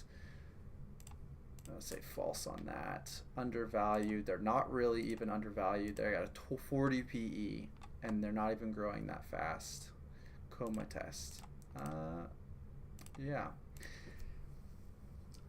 After doing that modeling and realizing that they're really not growing that fast, and they're kind of not as cheap as I thought they might have been, I'm not sure I really think I don't know. I'm questioning whether or not I want this buy order to go through at 8:30 a.m. my time. It's currently 3 a.m. I mean, there's a good argument to be made that like they probably won't go much more down in stock price. Like maybe, I mean, are they going to really form a new all-time low? It's tough to say. It's tough to say. Yeah, I'm not super impressed with their margins or their net margin or their growth rate. I mean, management isn't putting out these crazy forecasts for the future. Let's really dive into the negativity here for a second and read this article that we found at the beginning. Will AI make Fiverr an unnecessary middleman? Okay. Oh my gosh, it's paywall. Well, if you read some of my other articles, you know I went to school for engineering. My passion was graphic design, but my father, and it's not even worth reading if you can't even read the whole thing. Never mind. Okay. Damn. Non-GAAP gross margin. Yeah, what has their gross margin been doing? Margins, gross margin.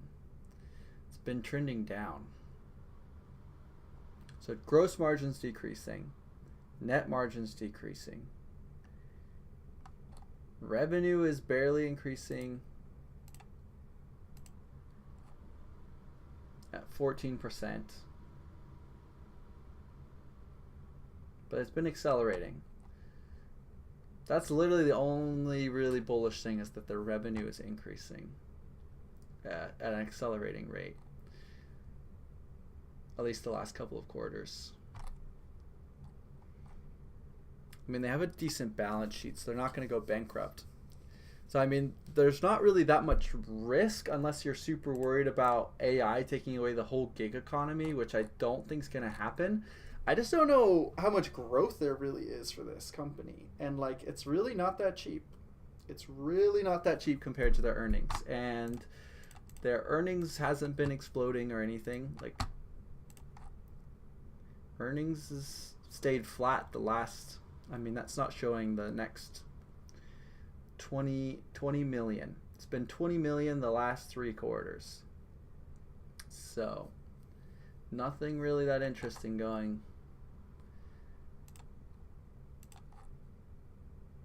I mean, look how jumpy they're. Oh my goodness. Earnings per share is like trailing 12 months is flat. Quarter over quarter, that doesn't look that good. Like, what happened here and why did it go down? I have so many questions. I don't know if I'm ready to buy this company, to be honest. I might cancel my buy order. Well, I have a lot more questions now than after running these running this through the spreadsheet. So this is why you do diligence, man. I mean, after that first interview, it sounded really good. Talking about his free cash flow. I mean, free cash flow is up, but it's not continuing to just like shoot up like crazy. Like it's pretty flat these last couple of quarters. Pretty flat. That's the last. Yeah, so they had a nice jump up here, but. And sometimes free cash flow can be misleading because the reason free cash flow might be going up is because they've now stopped reinvesting in the business. So don't really want to see that either. I'm not sure how impressed I am. Shai Wininger left this company because of potentially cultural issues. I don't know.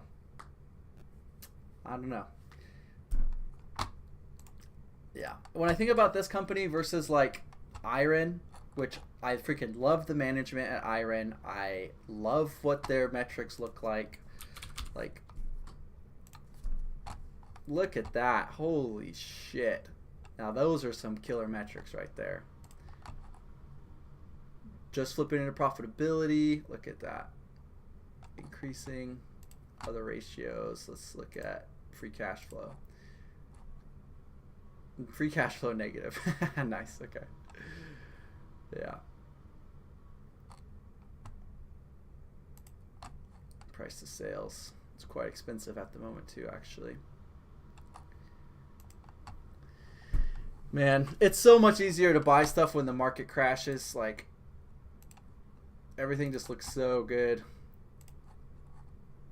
It's not like anything that looks crazy. The crazy thing about Iron is that they're growing still at like 165% year over year this year. So they're just like growing like crazy. So even though, I mean, is Iron actually at a cheaper PE ratio? So Fiverr's at 40. Iron is at 128. So it actually is quite a bit higher. Well, it's a forward PE. So yeah, it is quite expensive as well.